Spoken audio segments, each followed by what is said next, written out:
The Sun Belt Conference welcomes you to college football on ESPN, and we welcome you inside M.M. Roberts Stadium here in Hattiesburg, Mississippi, where the Alcorn State Braves have traveled from Norman, Mississippi over to take on the Southern Miss Golden Eagles. We welcome you inside our broadcast booth.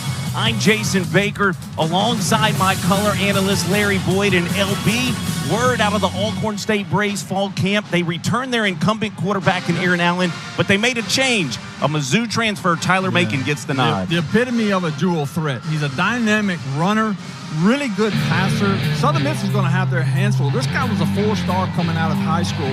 He's going to be a threat tonight to hit a home run at any time. He made his first career start for Missouri on the road between the hedges against the national champion, the Georgia Bulldogs. On the other side of things for the Southern Miss Golden Eagles, Will Hall, he's going with his Clemson transfer in Billy Wiles. Well, when Wiles was asked, what can the Southern Miss fans expect out of you when you take the field? 2 words, he said, a winner. Boy, he'll make a lot of fans in the black and gold faithful really happy if he can be prophetic with those words. You see the sophomore out of Ashburn, Virginia, getting his first career collegiate start. He's got 4 pass attempts in his college career as a Clemson Tiger. He did throw a touchdown pass as the Clemson Tigers. So finishing touches to the coin toss, you see the Alcorn State Braves is going to receive the football. So it's going to be the Alcorn State offense first. Larry, we're going to get our views at Tyler Macon. Well, and both coaches want their teams to come out and make a statement here early on. First offensive series, first defensive series. You want to come out, gain some momentum, whether it be offensively or defensively, and make a statement. So Southern Miss has won the toss. They have deferred that decision to the second half. As you take a look at Billy Wiles, the quarterback for the Southern Miss Golden Eagles, they'll wait a possession before they get the debut of Billy Wiles. Instead, it's going to be that man, Tyler Macon. Like I said in the opening, JB, what a dual threat he is. Either with his legs or with his arms, he can do it all. The head coach of the Alcorn State Braves, Fred McNair, he's in his 7th season. He's off a year that saw him finish 2nd in the West Division of the SWAC. We had a chance to visit with Coach McNair, a name synonymous with football in Mississippi. Well, you can't go anywhere in the state of Mississippi without talking about football and without them knowing the name McNair. What a great job he's done there at Alcorn, and he's looking to come in tonight, like you said, and take it to the Golden Eagles here in Hattiesburg. You see Connor Gibbs on your screen. He is going to kick it away for the Southern Miss Golden Eagles. Number 5 for Southern Miss is reporting as freshman number out of 95. Metairie, Louisiana, Country Day High School. Back deep to receive for the Braves was Nico Duffy, and the son of Coach Fred McNair, Akeem McNair. They both stand back at the 5. Gibbs' first kick. We're underway in Hattiesburg, and it's taken from the 1. It is, I believe, given himself up that time was Nico Duffy. He had signaled out to his side, but did not indicate the fair catch for a moment. They do have the rule of protection in college football. If you give yourself up, it can move the football. Well, we have seen that play before, JB, where they don't do anything, and he didn't really get the fair catch. He put his arms out to the side. It looked like he was trying to hesitate for a minute, kind of surprised the Southern Miss kicking team, but I think he just waited too long, and it looked like he was giving himself up, and the officials killed the play. The starting lineup for the Alcorn State Braves, you can see the intensity from Fred McNair into his skills huddle. Jarvion Howard, a guy to watch, over 1,300 yards a year ago for this club. So the first look at Tyler Macon.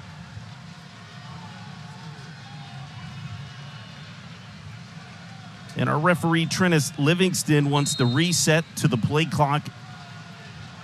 And here we go.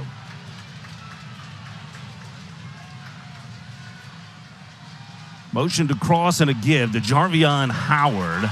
Howard turned right back into the arms of Hayes Maples, Jalen Williams, the big nose tackle making the stop for Southern Miss. Well, what Alcorn would like to do is come out here at the least, get 2 or 3 first downs, gain some field position, get in the rhythm, if you will, get something going, momentum for the offense. Southern Miss, on the opposite, they want a 3 and out, get their offense out there on the field. Malik Rogers motions across the formation over to the left of the formation in the slot. Macon looking to throw for the first time downfield. Jay Stanley, are you kidding me? Did he hold on? They say he did not. He had 5 INTs a year ago. The free safety who led this team in interceptions a year ago, LB, he nearly came down with this one. And they'll look at this again because you see he's bobbling. He has possession now. I couldn't tell if he bobbled it once he was out of bounds. He has possession. They may look at this again because it looked like a part of his body was hit in bounds while he had 2 hands on the ball. I'll be surprised if they don't review this. And they are going to review. The ruling on the previous play was an incomplete pass out of bounds. The previous play is under further review. Once he came to Time out. Was there a bobble when his body hit the ground and collided with the ground? It didn't look like on that second replay that there was any type of a bobble, if you will, with the ball. It looked like he was controlling it. So the question should be, did he have any of his body in bounds once he maintained control of that of the pass? Well, from the first view that we got on the initial replay, it looked to me like his bottom hit to the field before any part of his body touched out of bounds. His feet were clearly in, and here's another look. So his feet are in. You can see just a little bit of a hitch there, maybe as he was hitting the ground, but it looked like he's got one hand, at least one hand on the ball. But what a play, regardless of how this is ended up ruling. What a play there by Stanley, and I think he's showing very early on why he received the All-American credentialing that he has received. That he did. He was named second-team All-American a year ago by the Action Network, pulled down 5 interceptions a year ago for the Southern Miss Golden Eagle Ball Club. Matter of fact, it was a secondary a year ago for Southern Miss that hauled in 17 interceptions. Only 6 of those INTs return in the secondary, but the good news is 5 of the 6 are in one man's hands, in Jay Stanley from a year ago. What do you think? The ruling says incomplete. It's got to be indisputable to overturn it. And that's the thing. Instant replay is to go and look at, is there anything indisputable that you can rule against the ruling on the field. The ruling on the field obviously was an incomplete pass. I can see this going either way because it looked like part of his body was on the ground when he maintained control, but maybe that little bit of a hitch or a little bit of a bobble when he hit the ground, they may say didn't have full control. It'll be interesting to see. I think you could argue either way on this ruling. And from my view, what they got to see is, did that body contact into the field at the timing of the possession of the football be enough to overturn it? In the discussion between the officials with the cards and the pen out, taking notes, and it looks like Southern Miss may be getting ready to go on offense, but it looks like with all the information that the officials are going, they're looking at where did the ball go out of bounds, what was the time on the clock, and those types of things. I think if it had been ruled incomplete pass, JB, they'd already be back out and say incomplete pass. That is new secondary coach Dwight Wilson congratulating Jay Stanley. LB, the Golden Eagle offense is trying to hurry up and get on the field. We have not heard the official ruling from our referee, Trennis Livingston. You got to think, if you're Will Hall and the Southern Miss Golden Eagles, what a start to the ball game, right? A big stuff on a run up the middle on Jarvion Howard for just a couple, and then on the first pass play attempt for Alcorn, their All-American free safety comes over the top and makes just an incredible play. Well, you saw the nice arm there of Macon and how easily he threw the ball. This time threw it into double coverage, and what a play there by number 7, as you see Stanley there. What a great play to start off his campaign. Will Hall already has his offense out there inside the numbers, ready to take the field. but there's a little bit more of a delay as the officials are still conferencing there to decide exactly what the ruling on the field was. Here we go. After the review, the defense intercepted the ball at the 47-yard. A body part was inbounds. 1st and 10, Southern Miss at the 47-yard line. They describe it as a body part. That was the rumpus of Jay Stanley that got inbounds and maintained possession of that football, Larry.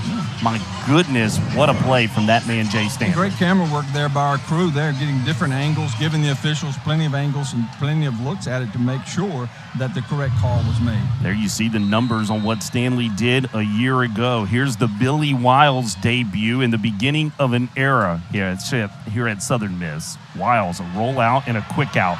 This is caught by a man returning to the starting lineup in Brandon Hayes. Larry, what a story for Brandon Hayes. He got injured a year ago after the first game on a kickoff return in practice. He was set and poised to play opposite of Jason Brownlee, who's moved on to play for the New York Jets. And Brandon Hayes now returns. Will Hall thinks he can be a big-time target. Well, we saw the entire offense anxious to get out there. Probably no one more anxious than he to get back out there on the field. It is a first carry of the season for Frank Gore Jr. He is inside the 40, inside the 35, and tackled down to the 30-yard line.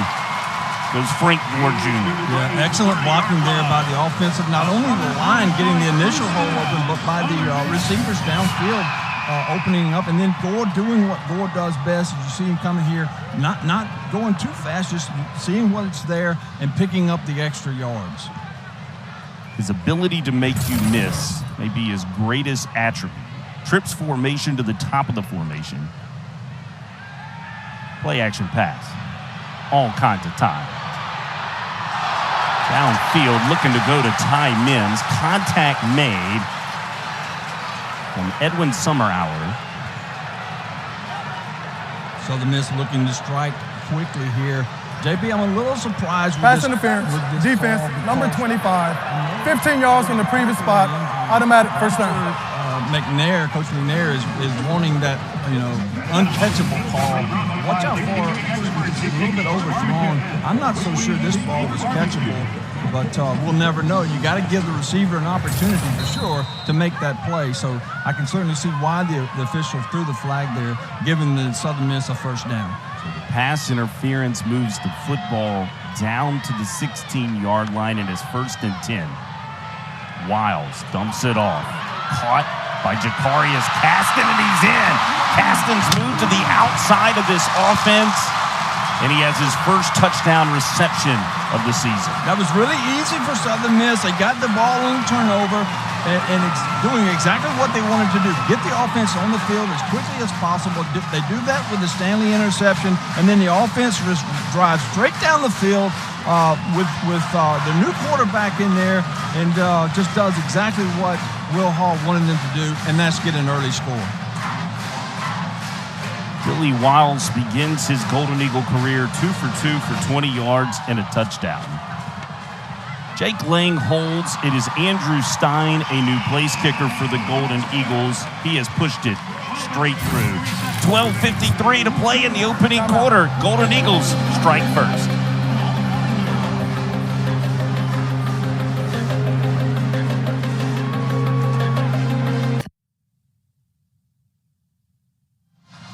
Jason Brownlee wore that number 1 a year ago. He now plays for the New York Jets. He passed it on to Jacarius Caston, who has filled into his role on the outside. Here's another look at that last touchdown play for the Golden Eagles, Larry, and you got to love the ability to play action pass and go right to Caston. Just a little dump-off pass there, and Caston does a really good job tight-roping down the sideline, staying in bounds, having a little contact, fighting it off, and they're able to get to the end zone for the Southern Miss touchdown.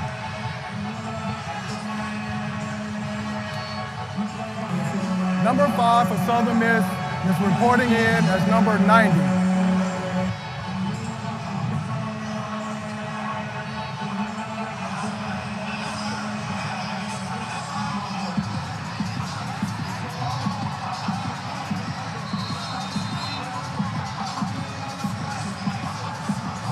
Connor Gibbs, the freshman, will get his second kickoff attempt of the night. A dandy here. 1 yard deep in the end zone, a touchback. Once again for Connor Gibbs. And we get our second look at the Alcorn State Braves offense. I know Tyler Macon would love to have that throw back. It was into double coverage with Stanley over the top. But other than that, we didn't get to see much from him yet. He is dual threat, LB. We know he can use his legs to hurt you. Well, and I think had you asked him when he made that pass, I think he felt like it was a pretty safe pass because he threw it so far to the sidelines and thinking if my receiver doesn't get it, then it goes out of bounds. But then you got an All-American Stanley back there making an All-American play. And so now they want to come back out and reestablish and try to get some momentum here in their second drive. Malik Rogers is the lone receiver to the bottom of your screen. It is a gid to Jarvion Howard, the Syracuse transfer, who has banged his way across the 30-yard line. Howard's another one of those that can hit the home run at any minute. Every time he touches the football, he can take it to the house. And so Southern Miss has got to not only pay attention to Macon, but he as well. They've got some home run hitters on the offensive side of the ball. Had over 1,270 yards rushing, 12 rushing touchdowns did Howard a year ago.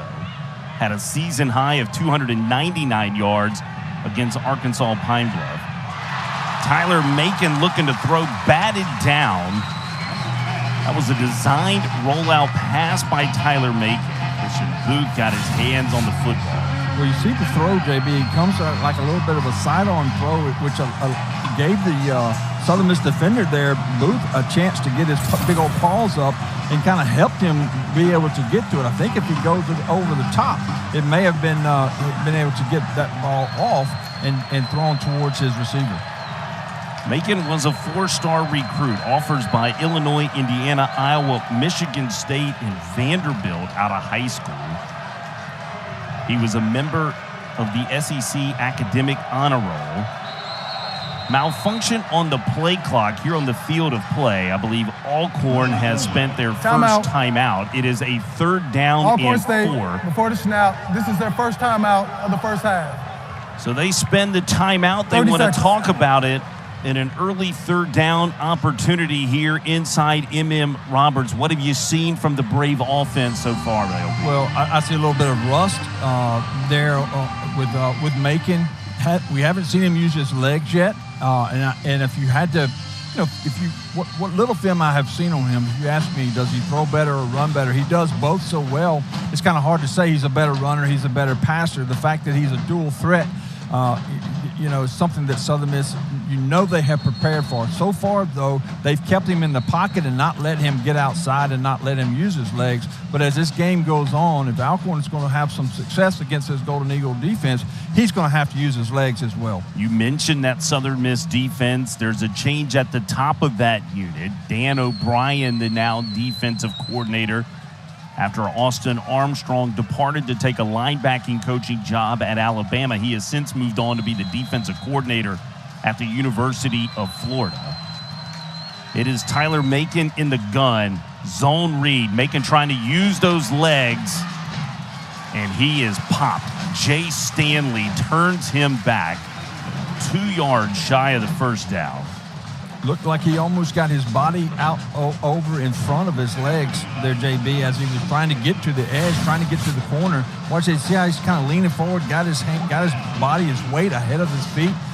And again, you can be rusty with your passing. You can also be rusty with game speed, with your running. And again, once this guy gets into this to the rhythm of this ball game, you're going to see what we've been talking about. But that time, his head and his heart were going a little bit faster than his feet.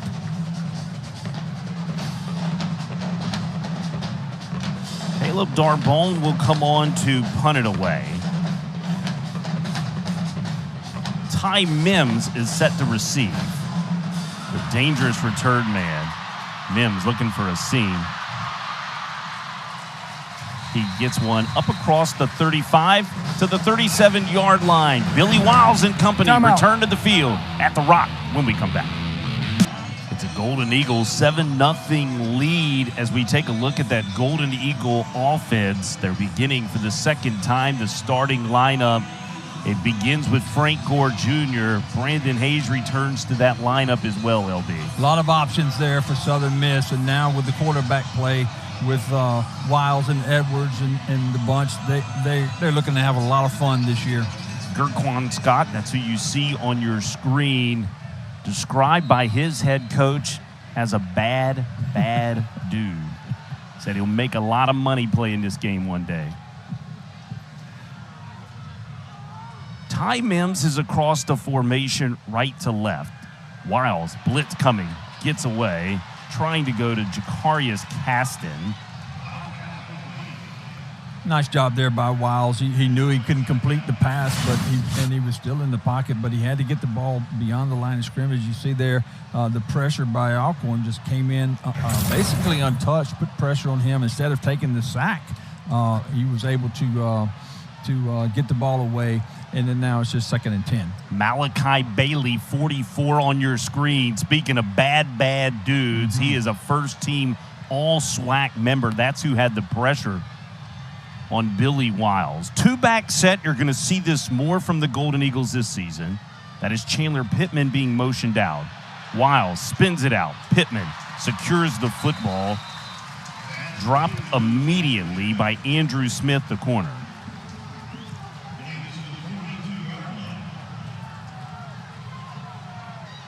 So 3rd down and 5 is what it sets up for the Golden Eagle offense. Good play there by Wiles, just seeing what he had there. A little, 5-6 yard play, bringing up 3rd and short. So 2 receivers to the top of the formation for the Golden Eagles. They have a tight end set to the left. Pressure coming backside. Wiles fields it. He fires. It is caught again by Jacarius Caston. He is going to have enough for a Golden Eagle first down. There is a flag on the play in the backfield near where Billy Wiles let go of the pass. Well, that was an interesting spot there, JB, because he caught the ball beyond the first roughing down the passer. line. Defense, and then was pushed number back, 44. But they gave him the 15 forward yards from the end progress, of and the now run. you see the Automatic penalty as well. first down. As I apologize to our official there as I'm talking over him, but another first down for the Golden Eagles. Yeah, roughing the passer penalty.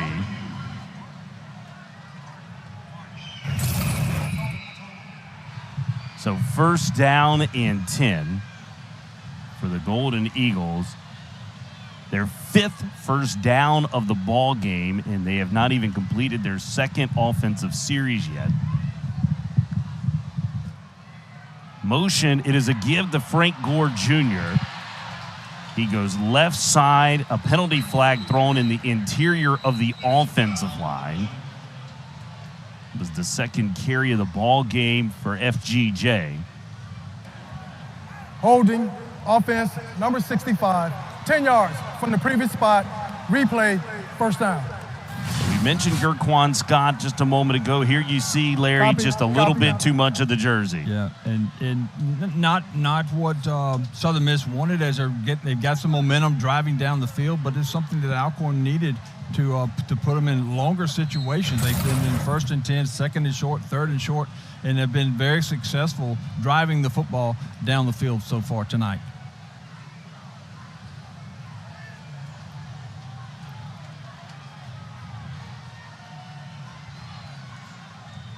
Wiles calls for it. It is a give to Frank Gore Jr. That is a nice stop right in the middle of the defense. Demarion Edwards makes the tackle. The junior out of Hollandale Simmons High School. He was an Eagle at Hines Community College before transferring to Alcorn State. There you see the penetration. He wraps up, gets him to the ground, keeping Southern Miss now in a 2nd and long situation, JB.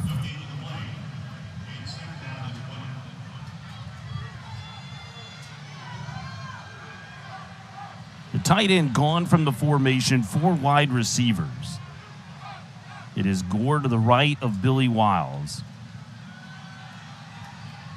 Wiles quickly out, caught. Snagging the football was Latrell Jones. a Taylorsville, Mississippi native. Nice job again there by Wiles, finding the open receiver right there in the gap. Now it brings up a 3rd and, say, 7 or 8 situation here. Very manageable for Southern Miss. Alcorn is really looking to get this first stop of the evening and get that football back. They like Latrell Jones. He was the #1 junior college wide receiver coming out of Pearl River Community College. Wiles goes to Ty Mims.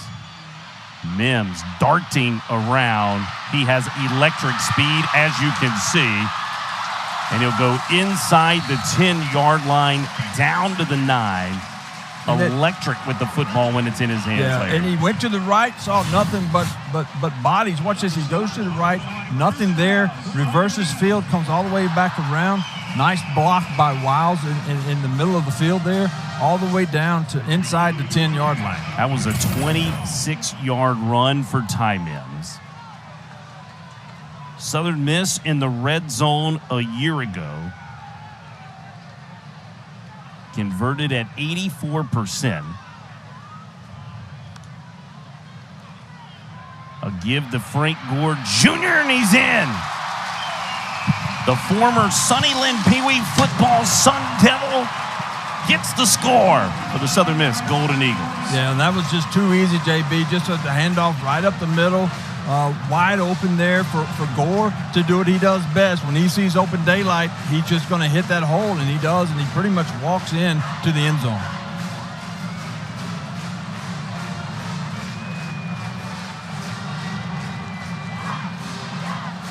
A 9-yard touchdown run for Frank Gore Jr. Andrew Stein has put the point on the board. 14-0 Southern Miss here with 7:34 to go in the first. We'll be back with more in Hattiesburg, Mississippi.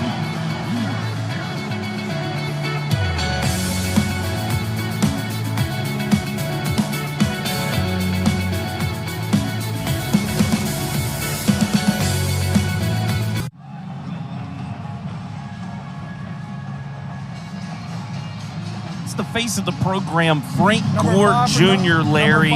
He's a guy that had a phenomenal year a year ago, as you see on your screen, 228 carries, and look at the yards. Yeah. And you know, we talked to Coach Hall this week about Gore. You know, I asked him point blank. I said, you know, he gets it, doesn't he? And he goes, yes, that's exactly a way to describe it. And you see his face there, the smile. That is him to a T. He's always smiling. He's always upbeat. But when you got numbers like he has, it's easy to be upbeat, JB. He just moved into 6th all-time at Southern Miss in rushing yards for a career, passing the great Sam DeJarnette. Taking the kickoff return was the backup tailback Nico Duffy. A late penalty flag flies into the field.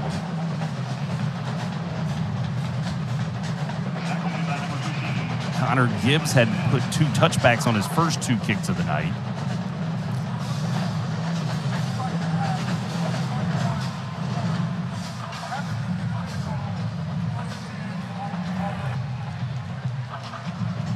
So for the first time for Alcorn State, they don't take the touchback, Larry, and a penalty for Fred McNair's ball club. A block in the back's going to set them way back. You see 1st and 10 now from the 10. Yeah, and then, again, they're trying to make a play here, trying to make something happen here as you see the hold there. But, you know, Alcorn is trying to get some momentum, trying to pop a big play, trying to get some field position, because when they're fair catching or in the end zone, they're starting at the 25-yard line. So they're trying to make a play happen. I'm sure McNair said, listen, let's run this out, and unless it's just a really, really deep kick, let's run it out and see what we can do. Unfortunately, there was a penalty, so now they start further in the hole than they would have if they'd have just fair caught the kickoff. It's a Southern Miss defense that had interceptions in 10 of 13 games last year. They already have one this evening by Jay Stanley, the free safety. And so far, it's been a balanced attack for the Southern Miss defense. It's been 5 tackles by 5 different players. Tyler Macon trying to find his rhythm right now. And let's see, they're deep in their territory now, so you don't want to risk any throws here. any risky throws across the middle or whatnot. But let's see if they get him involved with his legs to get this Alcorn State offense going. We saw that on the last third down try. It was just stifled by this Southern Miss Golden Eagle defense. Macon rolling to his right. He will fire incomplete. Had a man right near the down marker. He was looking to go to Malik Rogers, a guy who caught a team best 27 passes a year ago for 380 yards for the Braves. And a good job there by Southern Miss on that play. As Macon was rolling out, instead of firing at him, trying to make a play, they just kept him in the pocket, didn't let him outside, kept containment, and another player darts in and forces him to get rid of the football. So good job there with containment for the Southern Miss defense. This is a Golden Eagle defense a year ago, 58th best in the FBS. Here's a give to Jarvion Howard. He is stopped immediately, dropped by Josh Carr Jr. Great story for Josh Carr Jr. He is well making his return to the Southern Miss defense. Missed all of last year with a groin injury. Southern Miss has a lot of players, particularly on defense, returning from injuries from a year ago. So you know they're excited. You know they're happy to be out there. They're anxious, but not in a nervous way. They're just ready to get back doing what they love to do, and that's play tackle football. Dan O'Brien says 100% Josh Carr Jr. can be that pass rush specialist that they lost from a year ago in Dominic Kiwan. So Tyler Macon calls a timeout. The Alcorn State Braves take the timeout, says Trennis Livingston, their second timeout. Play clock was running down there, JB, and that's the second, as you said, that's the second timeout there by Alcorn, having to take a timeout instead of taking the 5-yard penalty. They can ill afford on the 9-yard line to give up 5 more yards. Their playbook is already limited to what they can do here on this 3rd and 10, but heads up there by McNair, recognizing it's going down. Yeah, I completely agree, Larry. Love the opportunity. Look, sometimes in these environments, it's best to spend some timeouts early, kind of get your team settled in, if you will, kind of find rhythm. Remember, this is a team navigating. They've got their incumbent quarterback in Aaron Allen sitting on the bench. They're trying to break in a new QB in Tyler Macon, that offensive coordinator for Alcorn State, Elliott Ratton, trying to find what's going to work for this Alcorn State offense. Southern Miss's game plan is to keep him in the pocket. You can tell already they just can ill afford to let Macon get out of the pocket, because that's where he can hurt you, as you see another flag on the play. Snap infraction, offense, number 67. Half the distance to the goal, remain 3rd down. That's on the center. Deonta Reed, the Picayune, Mississippi native, played for the great Dodd Lee, the former head football coach of the Picayune Maroon Tide. Reed is making his first career start at center. That is the 4th penalty on Alcorn State in this football game so far. Tyler Macon rolls to his left. He is going to fire sidearm. That man again, mama, that's him. Jay Stanley makes his second INT of the football game, the second pick of the season for the Golden Eagle defense. Stanley's having a heck of a ball game, JB. He's loving this, right? An interception on the near side, and now one on the far side. As you see another athletic play as he stretches out there, keeps the control of the football, this time obviously in bounds, once again giving Southern Miss excellent field position and another opportunity to add to this lead. And Larry, right now you mentioned that Golden Eagle defense trying to keep Tyler Macon in the pocket, but when they forced him out of the pocket, he's made some mistakes. Yeah, well, they're forcing him out, but they're not letting him get all the way outside. He's rolling right, he's rolling left, but Southern Miss has someone out there that almost like a spy, if you will, on both sides of the football, making sure they don't let him hurt Southern Miss with his legs. And they're forcing him to make throws. Probably would have been best there just to throw it away, punt the football away, and give your defense a chance to stop the Southern Miss Golden Eagle offense. Southern Miss defense had 5 games a year ago with 2 or more picks. It is Billy Wiles on a zone read. He keeps it himself. He is nifty athletic, described by his head coach, Will Hall, but that was nicely sniffed out by Andrew Smith the cornerback for the Braves of Alcorn, sensing Billy was going to try to make maybe a move and try to find some yardage, and instead he strings him out, uses the boundary as an extra defender. It looked like a design play to have a little drop-off pass, but it was not open, and so instead of forcing a pass in there and possibly an interception, he just took whatever he could get, picked up a yard, and now he finds himself in a 2nd and 9. That is Avery White motioned across, a former linebacker for this club. Now it's converted H-back tight end, as you see Frank Gore Jr. tripped up. Yeah.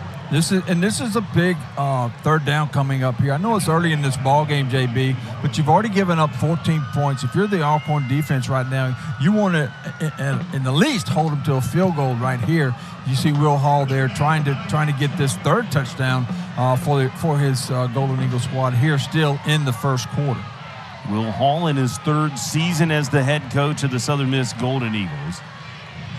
Billy Wiles, the Clemson transfer. Long history with Will Hall. Billy looks like he's changing to play. He'll motion Chandler Pittman across. Blitz coming, pressure. He throws it up, no one there. Chandler Pittman had set the route down. And there is a penalty flag back at where Billy Wiles let go of the football. Wiles did a good job there, seeing the pressure. He had to get rid of it earlier than he wanted to. I think personal foul, roughing the passer, defense, number 98. Yeah. Contact to the head. There. This is a big play because you had them stop. Let's see if they go to the head area. Yeah, that any type of movement to the head. The hit, JB, wasn't late. It was right as he was throwing. But anytime you get to that head area, you're going to get what you got there, and you have multiple flags on the field calling that penalty. That was the former Golden Eagle Andrew Cole. He transferred 2 seasons ago at the change of the helm.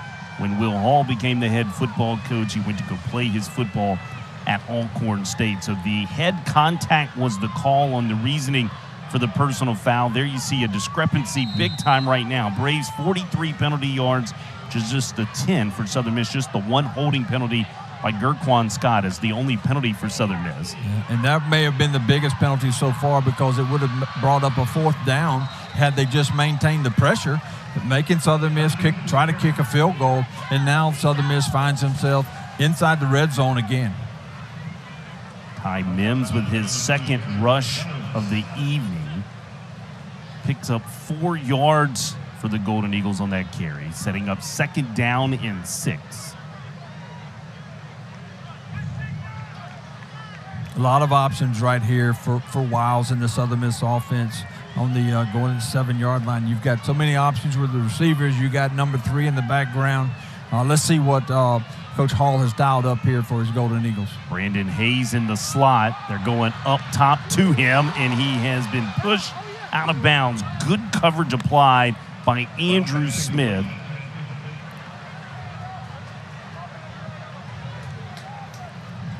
Hayes has caught the pass, but clearly out of bounds. You can see Smith right there on your screen. Just great hand contact, Larry, to get him out of bounds. Followed him all the way out of bounds there for Alcorn. Nice play there. Brings up, again, a big 3rd down. Alcorn wants to hold them here, force them to kick a field goal, stay in this ball game. 17-0, a lot better than 21-0.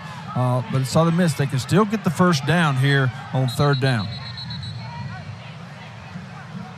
Will Hall is going to talk about it. It is a 3rd and 6 here with 4:13 to play in this opening quarter. Southern Miss has been perfect on 3rd downs thus far. 2 for 2 on 3rd downs. When talking with Will Hall about Billy Wiles, he highlighted his decision-making personally right now through at least the first couple of offensive series. You can see that attribute shine in Billy Wiles. Well, he called him very cerebral. And sometimes he even went on to say, he said, listen, I'm not saying he can't run, he can't throw, he doesn't have he does all the other attributes. But when a coach adds the fact that you've got a very cerebral guy out there, you feel like you've got a coach on the field. He's probably asking him right here, what do you feel good about? What do you want? What are you thinking? They're talking upstairs as well. And so Hall didn't like what they had called on the before the timeout, called a timeout here now. So it's a big play here, 3rd down and 6 to go. And again, they can still get the 1st down without getting the touchdown. It has been all black and gold from about the second play from scrimmage on. Billy Wiles looking to throw again. He will go up top, intended for Caston, and it is batted down. Making the play, the safety, Robert McDaniel, getting his hands in to deflect that football away. Alcorn, JB, brought some pressure there. McDaniel was able to go man-to-man and do his job, knocking that pass down for the incomplete. Andrew Stein, it's been 1,371 days since his last made field goal. That happened down in Boca Raton, Florida, against Lane Kiffin and FAU. Jake Lang, holder of the year candidate, calls for it. Stein's first field goal in 1,371 days. Don't you love college football as Andrew Stein puts points on the board, and the Southern Miss Golden Eagles lead it 17-0. That's a long time between kicks for anybody, and I bet he knows as well how long it's been. So that had to feel extra good to get back on the field and kick that ball through the uprights and put 3 more points on that board for the Golden Eagles.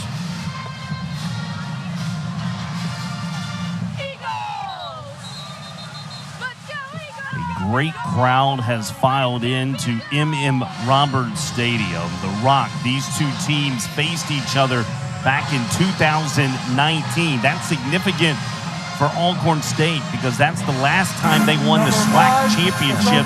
That run to that title began right here in Hattiesburg. Yeah, and we talked with McNair. He's hoping history will repeat itself again, starting the season off here in Hattiesburg, hoping that they have the same kind of success later on as they did then.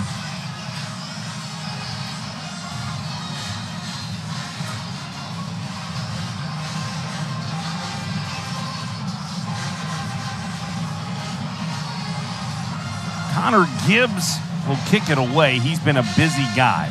Fair catch is called for. Nico Duffy receives that kick for Alcorn State, this time electing for the fair catch. And that Alcorn State Braves offense that's got just 9 total yards right now, Larry, to 101 for the Golden Eagle offense. Fred McNair's offense, he's got to find a way to try to get them in rhythm here early. And they need to come out now and establish some kind of momentum and get some of this momentum back from the Golden Eagle offense, because the defense is coming out there just controlling the line of scrimmage, keeping Macon in the pocket, making him throw the ball. 2 interceptions by the All-American Stanley, and Southern Miss with a 17-0 lead. This first quarter has gone just about as well as Southern Miss could hope. Alcorn needs to get something going here on the offensive side. It is Tyler Macon into the open, using his legs as we referenced on a zone read.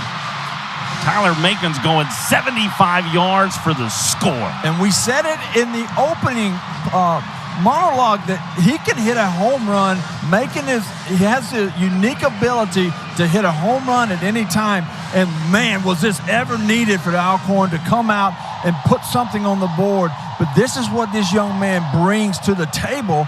And when you bring that type of athletic ability to the quarterback position, it lifts your entire team, JB. And you saw right there what we've been talking about all evening, the dynamic running ability of Macon there. And now we've got a 17-6 ball game with the extra point now on for the try. Noah Kiani pushes it through. A big strike from Tyler Macon, Larry. Boy, that came from nowhere. They didn't have a first down yet in the ball game, and here's another look. Well, here's the hole. He fakes the handoff, and he just looks up, and right there, he's gone. You're not gonna have a chance to catch the guy because he's so fast. And this is what we were talking about, being such a dynamic runner. And he's not throwing the ball as well as he can, but maybe this will open up the offensive side of the ball for Alcorn now that they have seen what can happen, what they can do. They're back in this ball game. And what does it say for the Braves offense to have a guy like that at the quarterback position in Tyler Macon that can put points on the board in one play like that? Well, and like you said, they had no success all night long 17-0, down 17-0. You're thinking, okay, what are we going to do to gain some momentum? And just like that, he hits the hole, pops it, gives Alcorn exactly what they needed, and a big play there by Tyler Macon, and getting his Alcorn team some momentum, much-needed momentum. Yeah, we had said 8 plays, 9 yards for the Alcorn State Braves offense. That last play, 75 yards for Tyler Macon. It'll be Lorenzo Garcia to kick it away. Tell you what else it did, JB. It got that purple and gold on the other side of the field back into this ball game. They were very enthusiastic to start this game. Had kind of got quiet, but that got them out of their seats and on their feet. And now we can hear them as they now feel like they're back in this ball game. Yeah, it also got the sounds of dynamite rolling, the marching band for the Alcorn State Braves. As you see, Antavius Willis. Yeah, the ball, JB, hit on the goal line or close to the goal line. If it hit the goal line, it would have been in the end zone. But it must have hit just short of the goal line and kicked out of bounds. You see McNair there asking the official. Let's see, this kick comes very, very close. You've got your official standing right there looking at it. A heads-up play there by Southern Miss, letting that ball go out of bounds, and now they get to start the ball on the 35-yard line. Yeah, you could see Fred McNair saying, didn't that hit in the end zone? And the referee to that side said, no, it did not. Antavius Willis, that is a heads-up very fortunate decision. Bounce there for Southern Miss, and it helped them. Instead of starting on the 25-yard line, now they get to start on the 35 here with 3 minutes and 50 seconds left here in this first quarter, now with only a 17-7 lead. Billy Wiles, 5 of 8 to begin in this opening quarter for 43 yards.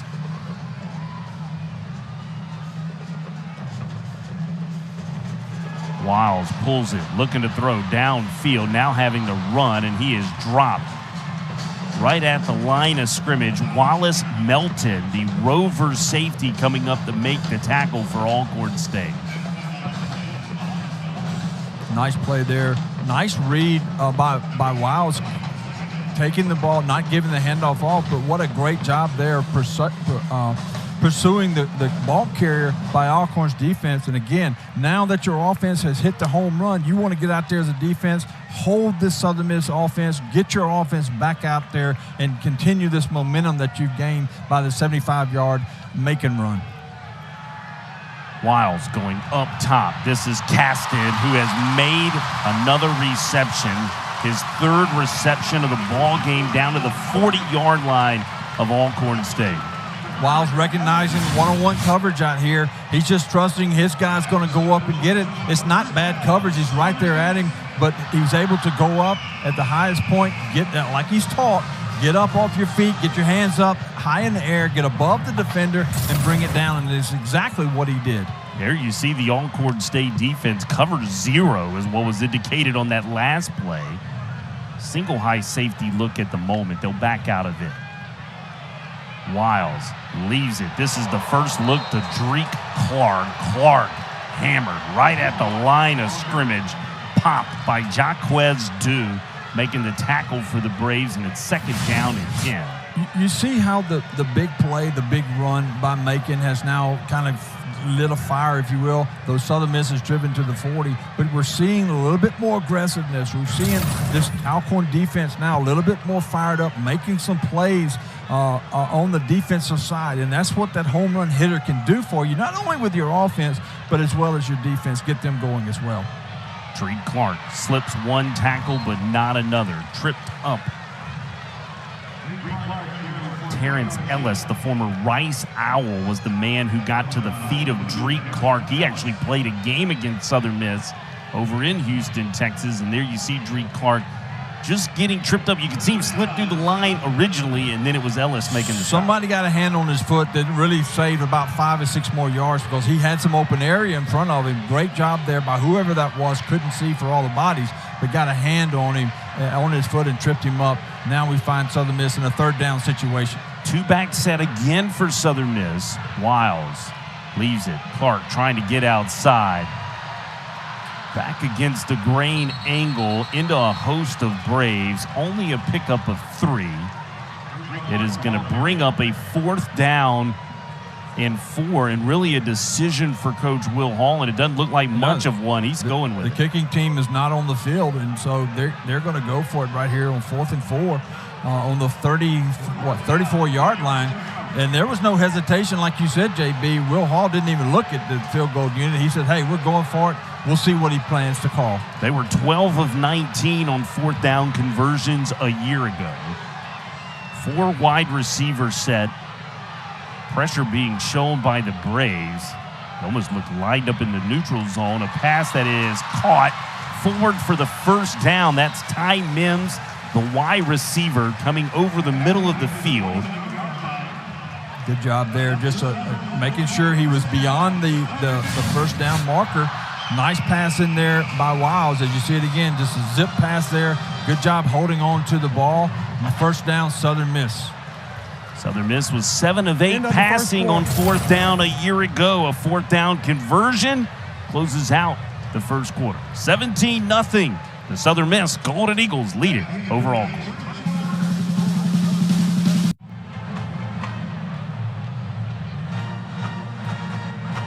Water tower to the north of the Southern Miss football stadium, better well known as The Rock, as you welcome in to Hattiesburg, Mississippi.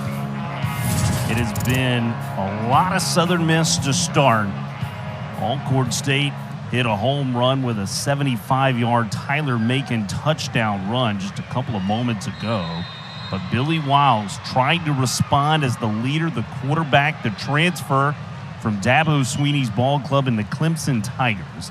He has motioned Caston around the end. It is Jacarius Caston. He is popped up around the 18-yard line. Laying the lumber was Keenan Leachman, the free safety. But about a 9-yard pickup for Jacarius Caston. JB, this is the big series right here. Alcorn wants to get the Southern Miss offense off the field. They've hit the home run now. They've gotten back from the deficit that they had. They hit the home run with the 75-yard Tyler Macon run. They're back in this ball game. Offense, the last thing they want to do right now is give Southern Miss a response to that run and give them a touchdown. They want to hold them here, as you see the penalty. And again, I apologize to the official for speaking through him, but the Alcorn defense just wants to stop the Southern Miss offense here, get their offense back on the field, and see what can happen. You can see that false start penalty. 2nd down and 6 now.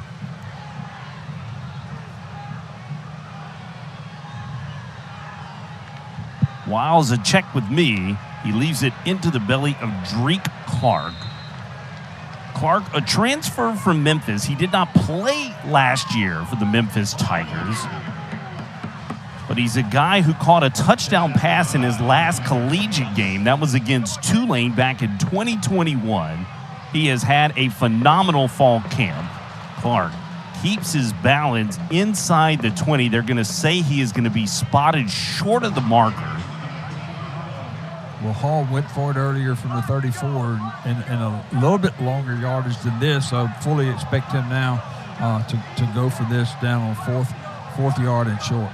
down and short yardage. They are changing personnel groupings. Here are the Golden Eagles. Kind of late arriving is a heavy package.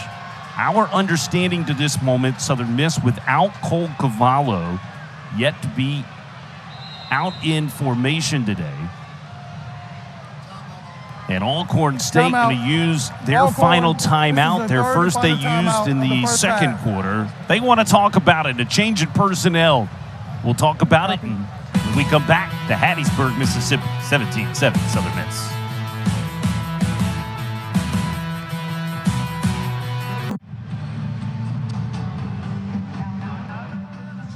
Decision time for the Southern Miss Golden Eagles. You referenced earlier they went for a 4th down. They got it. It was a little longer length, 4th down and 4.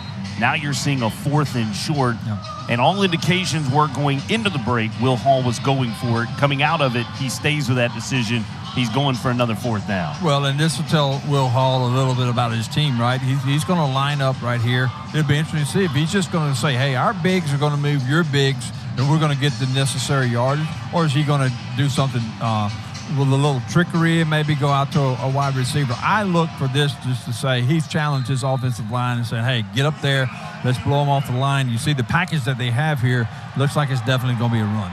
It sure does. It's the super back. Keep in mind, this guy's got 7 touchdown passes in his career. It is Frank Gore Jr. off the right side down to the 15-yard line. JB, you see Gore coming out as he's gotten a little bit of a breather here in this series. He hasn't been in there, but they got him back in there for the super back play to get the 1st down. This is something that Hall, this is by design, trying to keep him fresh. He talked about how much better he was when he was fresh. The first game of the year, the last game of the year in the bowl game, how well he ran, keeping him fresh. And they can do that with the backfield that they have. Yeah, I think the Rice Owls would say he was fresh enough, 329 yards worth. He had more yards than hairs on our head in this broadcast booth in that bowl game. A give to Drake Clark, a flag on the field.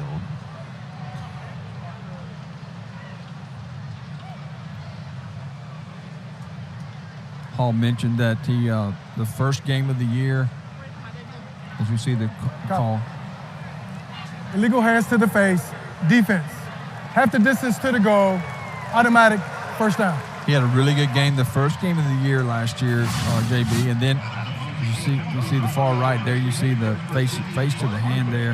And again, instead of just putting the hand up there and getting it back, you just kind of leave it up there. It's going to be an easy call for an official. But he had that really good first game, had a lot of good games in between.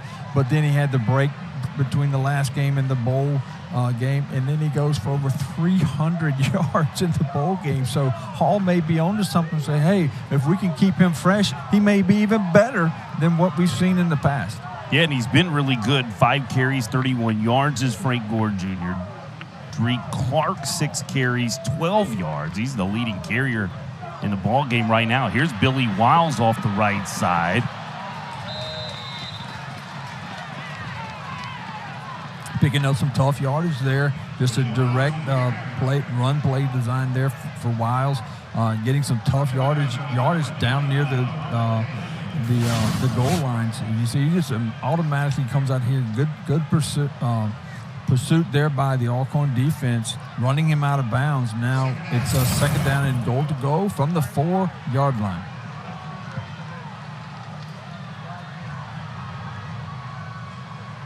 Watch Ty Mims in the slot as Wiles leaves it now to Drake Clark.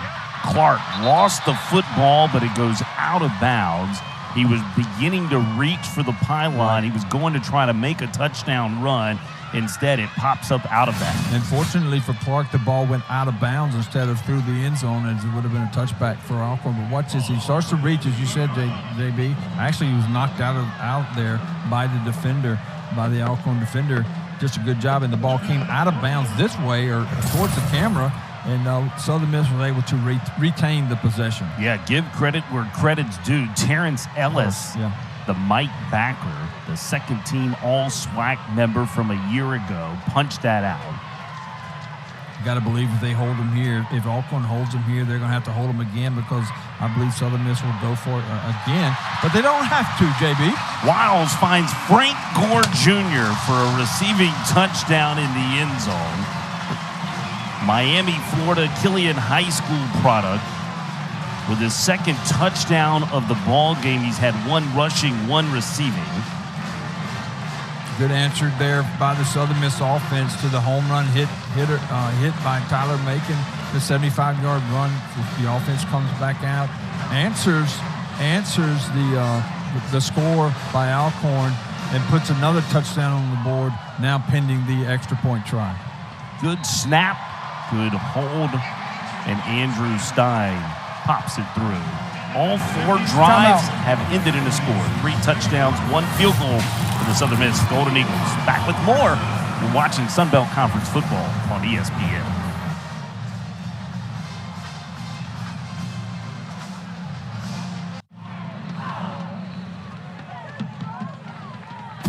Start to the season for that man, Frank Gore Jr., A rushing touchdown already this evening and a receiving touchdown as well. He's doing it in front of his father, Frank Gore Sr., here at M.M. Roberts Stadium. Like father, like son, JB. I mean, we know what kind of legacy number he 5 left for for his Southern Miss son. is checking in, and number all of the years of him playing. And as you see Gore here, just picking up where he left off last year, running the football, doing what he does best, just seeing what's there and weaving in and out of traffic and scoring touchdowns for Southern Miss. You say picking up where he left off. How about this number? Last 3 games of last season, 21 carries per game average, 198 yards per game average, with 4 touchdowns total across that span. He looks in midseason form. Connor Gibbs has skied a kick to the 5-yard line. Nico Duffy trying to get outside, and Tavius Willis there to tackle the returner. And Duffy down, but it is a nice return out to the 25-yard line of 20 yards. Their longest return a year ago for the Braves was of 28 yards. Very nice return there, giving them some field position there to start this drive. Hey, they're only down 24-7. This is an important drive for this ball game. If Tyler Macon and the Alcorn Braves can respond now, get another score before halftime, go in and talk about what they've seen, make some adjustments, and come back out here in this second half. Southern Miss defense wants to do the opposite. They want to shut them down, get their offense back on the field, and get another score before halftime. The Braves offense has 84 yards total. 75 came on one play, as you see Brodarius Lewis taking down Jarvion Howard. You see Howard on your screen. He is a local out of Columbia, Mississippi. He played at East Marion High School. He played at Leslie Peters Field. Leslie Peters, an icon in Mississippi coaching legends. You can read about Leslie Peters Field in a new book, Mississippi Gridiron, a cathedral book on high school stadiums across the state of Mississippi. Leslie Peters Field is featured in that by author Nash Nunnery. High-quality reading. Good stuff there, JB.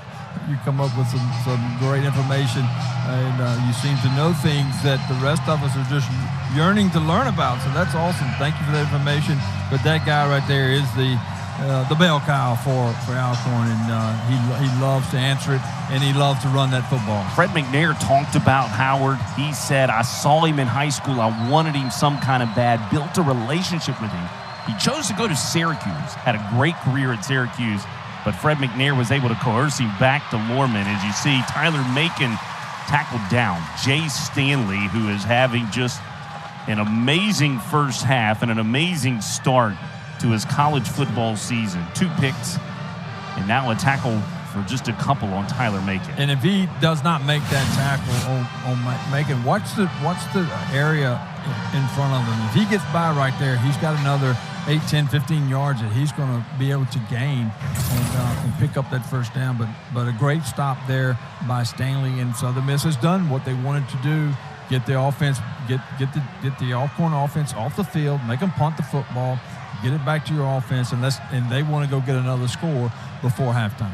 It was special teams the last 2 times these teams met that became a factor. Right now, Ty Mims calls for the fair catch. It'll be the Golden Eagle offense returning. They've already put up 24 here in the second.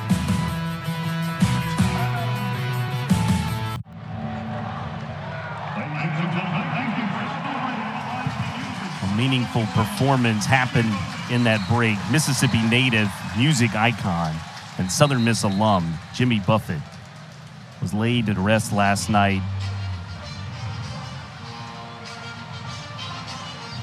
And they sang Margaritaville inside M.M. Roberts Stadium, Larry. And it's something they normally do, JB, in the start of the fourth, or in between the end of the third and the start of the fourth. But as a tribute to him, and they decided to go ahead and do it here in the second quarter.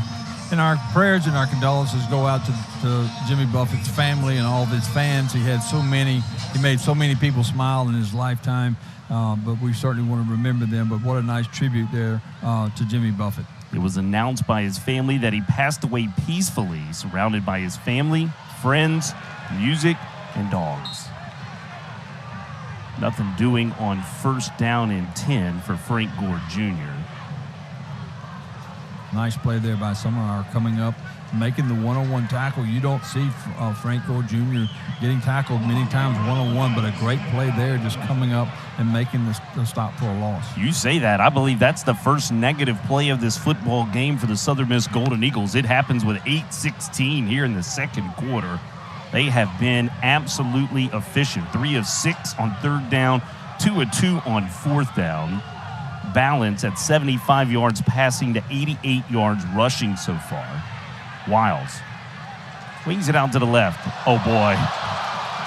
Hit the juke on him. That's Frank Gore Jr. up to the 28-yard line. And that's why he's so hard to bring down one-on-one with moves like that. He puts his foot to the ground, shakes off of the, one defender, gets by, adds some yards instead of another short yardage. He was able to pick up 5 or 6 yards, and now they find themselves in a 3rd and 5 situation. You saw his numbers on your screen. That also goes with 3 receptions for 7 yards and a touchdown.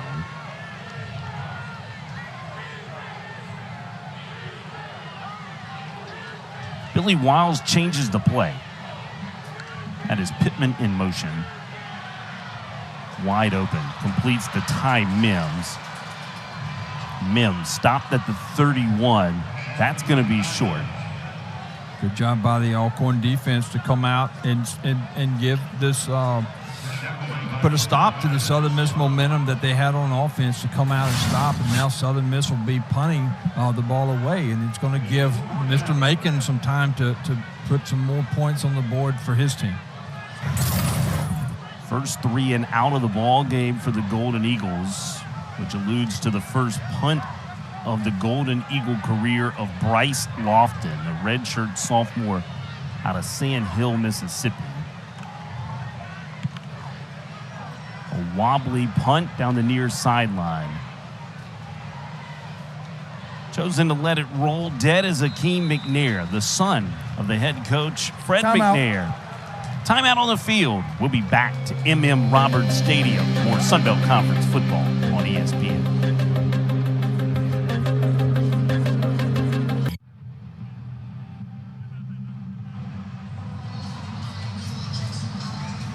"24-7 Southern Miss," as you see on your screen. Tyler Macon trying to navigate this offense. Yet to complete a pass at the Alcorn State Braves, but he can hurt you with the legs. We saw that on the 75-yard touchdown scamper. That's really been all the offense, though. The other 11 plays have resulted in 9 total yards for Alcorn State to this point. And what do you think Coach Hall will talk about at halftime, JB? That's right. Being the coach that he is, and they'll be talking about that one play. But that's how explosive Macon is. He can break a play. Southern Miss has really done a good job containing him, except for that one play. But that's how explosive he is, that he can come out of nowhere and just right down the middle of the field, and 75 yards later, he's scoring a touchdown. And quite a debut for Dan O'Brien's defense, at least in this opening half. Boy, right into the arms of the defensive line. This is a front that returns everyone. Josh Ratcliffe there to make the stop. They did lose a member of this defensive line in Armandus Cooley, but it was already a very deep defensive line. They believe it can be one of the best units in all of the Sun Belt Conference, and that's why. We talked to Coach Hall this week. He said his defense has a chance to be stout. He's very excited about it. He got the entire D-line back. They've added some more to those. He got Maples and Bozeman back from injury.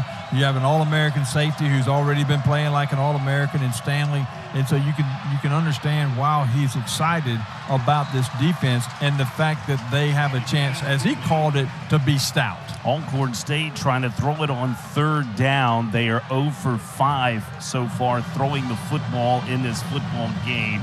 That ball was tipped as well by the Golden Eagle defense. You'll see it on the right side of your screen.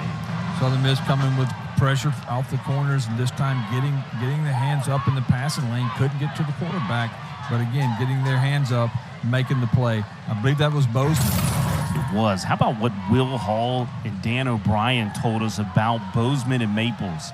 Said they could go stand on the side, you could install a call, and they could give it to this defense and install it themselves like a second and third coach on the field. Yeah. Ty Mims making a business decision. He's going to be dropped. Nice tackle made by the free safety, Keenan Leachman. You mentioned Bozeman and Maples, both of them coming back off of injuries. Hayes Maples coming off back-to-back knee injuries in which he had surgery. Good to see both of those young men back out there on the field. In Maples, a Hattiesburg native, played at Oak Grove High School. His family grew up Southern Miss fans. They were elated to get this going today. Hayes Maples, as a catcher in high school, he wore a chest protector because he had to, by rules. He didn't have to because the baseballs were going to hurt him. In fact, baseballs were afraid of him. That's right. He was such a force behind that plate. You didn't want to have a bang-bang play at the plate and have to run into to that young man. And now he's doing the same thing on the football field. Good to see him back out there healthy for the Golden Eagles. Another ball carrier for the Southern Miss Golden Eagles. I believe that's Kenyon Clay getting his first carry of the season. It is Clay. Described by Will Hall in only a way Will Hall can describe Clay. He said, JB, he's going to be a stud. There you see the stats on Billy Wiles, 11 for 14, 84 yards, 2 touchdowns, no interceptions. Done a really good job managing the field, being the field manager for Hall, his team on the offensive side of the ball. Just exactly what Hall wanted to get out of him. As you see again, once again, this Alcorn defense is really stiffening up. And, JB, let me ask you a question. So you've got a 24-7 lead. You've got Florida State next week. You don't want to show too much of your offensive package. How conservative do you think, you know these guys really well, how conservative do you think Will Hall will be this game is far from being over. That's not what I'm saying. But at 24-7, they look like they've become a little conservative the last few times. What are your thoughts on that? That could be the case. I think for the time frame with a new trigger man and Billy Wiles, I think you're going to still see the foot on the throttle a little bit from Will Hall. I think it's just some credit to the Alcorn State defense. Yep. You've mentioned it. They brought the pressure. They've stifled up. Here's a pass across the middle. Look out. Latrell Jones, he can fly, folks. Across the 30 is where they will drop him down. Look at the timing on the throw from Billy Wiles. Will Hall said, let me answer that question, LB. That's right. I posed a question to you, and Will Hall said, I'll give you the answer to that. We're not going to be conservative after all. And you see they open it in a beautiful strike there by Wiles down the field for the big game. If I had to describe you who Billy Wiles is, that throw is who Billy Wiles is. Down the field, straight and received by the tight end. That's Davis Dalton, not the tight end, a slot receiver. He's a bigger-bodied frame receiver than everyone else in the group. Yeah, and that's 8 straight completions by Wiles as a timeout being called as you see an injured player down. In this heat, we're going to see this some tonight. But again, that's an Alcorn State player down. That's number 2. I believe that's Ellis. That's Ellis. That's the Mike backer just fighting through some cramps. They're going to try to get him hydrated here before the half. Yeah. Here's a look at that last catch by Davis Dalton. Yeah, and Wiles is doing this, as you see, just another Hall called him a very accurate passer, and that's what we're seeing so far. We're not seeing the 50-yard zip passes down the field. You see the zip 15, 20-yard right on target, and that's 8 in a row, as we mentioned, JB, that he has completed. And he's kind of like, wow, I didn't realize that was 8 in a row. But you think about it, it hadn't been many balls laying on the ground when he gets through throwing them. His receivers are doing a good job running those routes. You mentioned earlier about being mid-season form. They really look like they're connecting.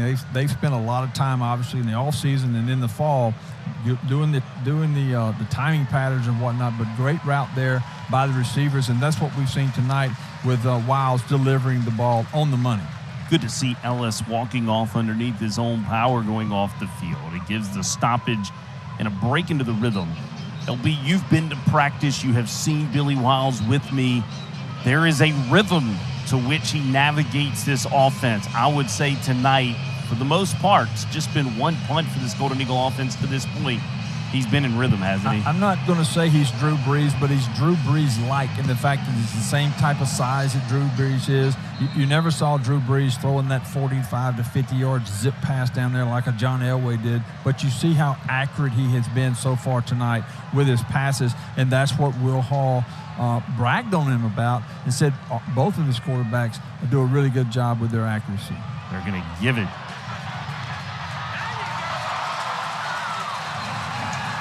Drake Clark, first touchdown run of his Golden Eagle career. Probably not going to be the last either. No, and what a great job he did at the last yard and a half to 2 yards. He gets the ball down there and just lowers his shoulder and head and just will not be denied that first touchdown. First down. Comes around, gets out to the side, sees the defender there, just lowers his shoulder and says, hey, no, I'm going to win this battle, and gets the ball across the goal line for, like you said, his first career touchdown at Southern Miss.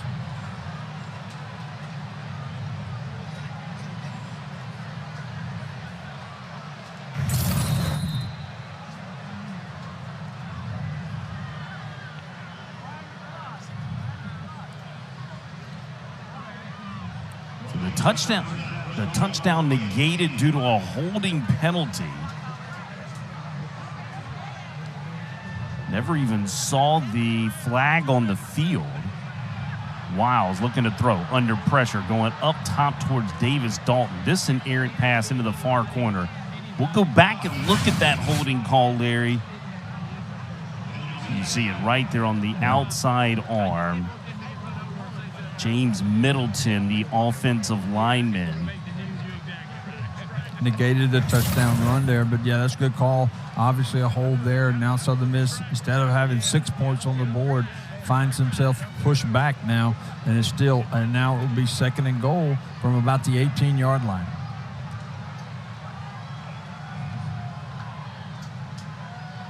It is a give to the former Superback Antavius Willis. He stays on his feet out of the first tackle, but then is dropped back at the 21. A loss of 3. Golden Eagle offense going backwards for the first time tonight after the penalty, and now a tackle for loss for the Braves defense.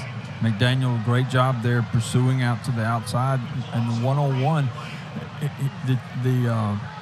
He made the tackle, but I don't know if his body ever hit the ground. If he could have maintained his balance, he may have been able to get on down the field and gain more yardage. But a nice play there by McDaniel, bringing up another goal situation for the Golden Eagles. Will Hall wants to talk about it here with a minute and 18 seconds before the half. Keep in mind the Golden Eagle offense can double up here. That's the significance of why to spend the timeout to talk about it offensively. They will get the ball to begin the third quarter. Southern Miss with 231 yards of total offense. And they get the ball, as you see there on the screen, to start the second half. So, again, a big play here. Alcorn has done a good job pushing Southern Miss away from the goal line. Southern Miss wants to at least to come away with 3. They love to score the touchdown here on the third and goal to go. The ball is on the 21, so third down and goal to go on the 21. And it's going to take a big play by the Golden Eagles. Alcorn would love to stop them here, maybe create a turnover, go the other way. But at the least, they want to hold Southern Miss to a field goal attempt.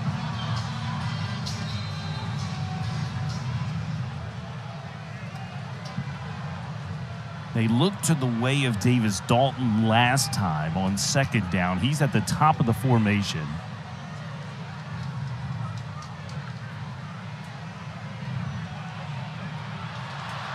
Wiles opting the run.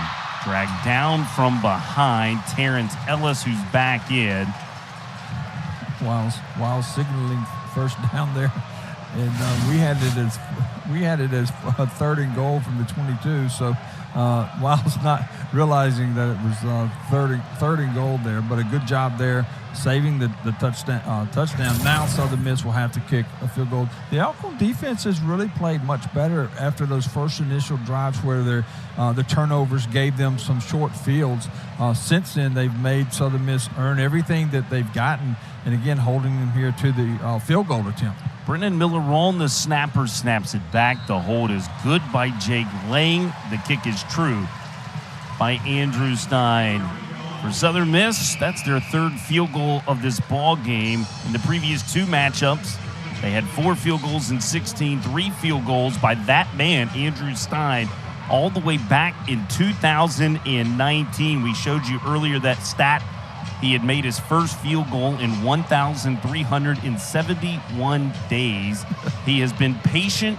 He has waited his turn, and he's cashed in on his opportunity, 3 for 3 so far tonight. Doing a good job. That's a long time, as we mentioned, to wait in between snaps, and you got to give the kid credit for hanging around and waiting his time, so to speak. And now he's getting an opportunity, and he's making the most of it so far this year. 3 for 3, as you said.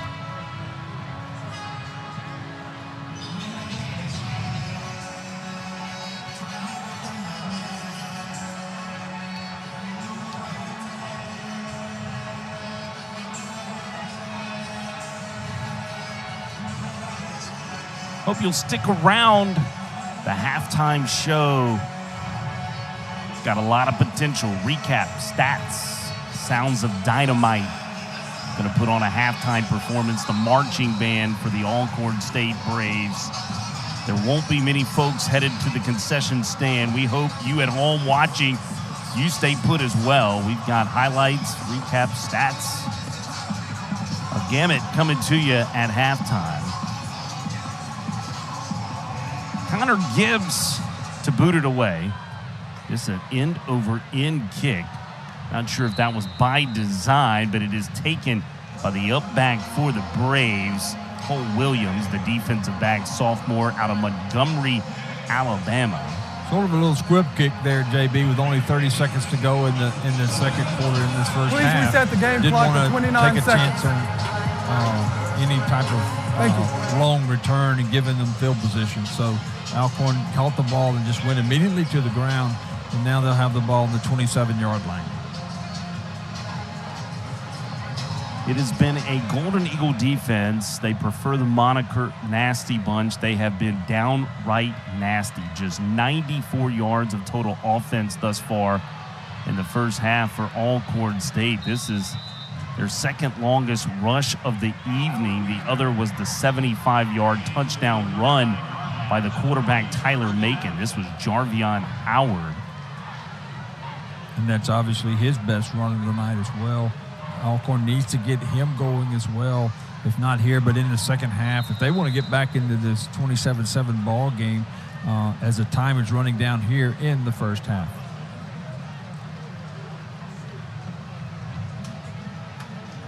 That's it for the debut half of this 2023 season. What a debut it was. What a start for that man's ball club. The head coach, Will Hall. Golden Eagles lead it over Alcorn State, 27-7. Stick around, much more from halftime from the Rock.